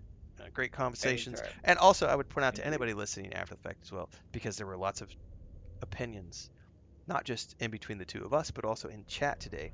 And I think you can see that even when you um, disagree with someone, you can disagree respectfully and still have a great conversation. You don't have to have the exact same points of view as someone else to get along and have fun. Food for thought, everybody. Exactly. Now go change your way of thinking or you can't play with me anymore. I'll see you tomorrow. Hey, take care.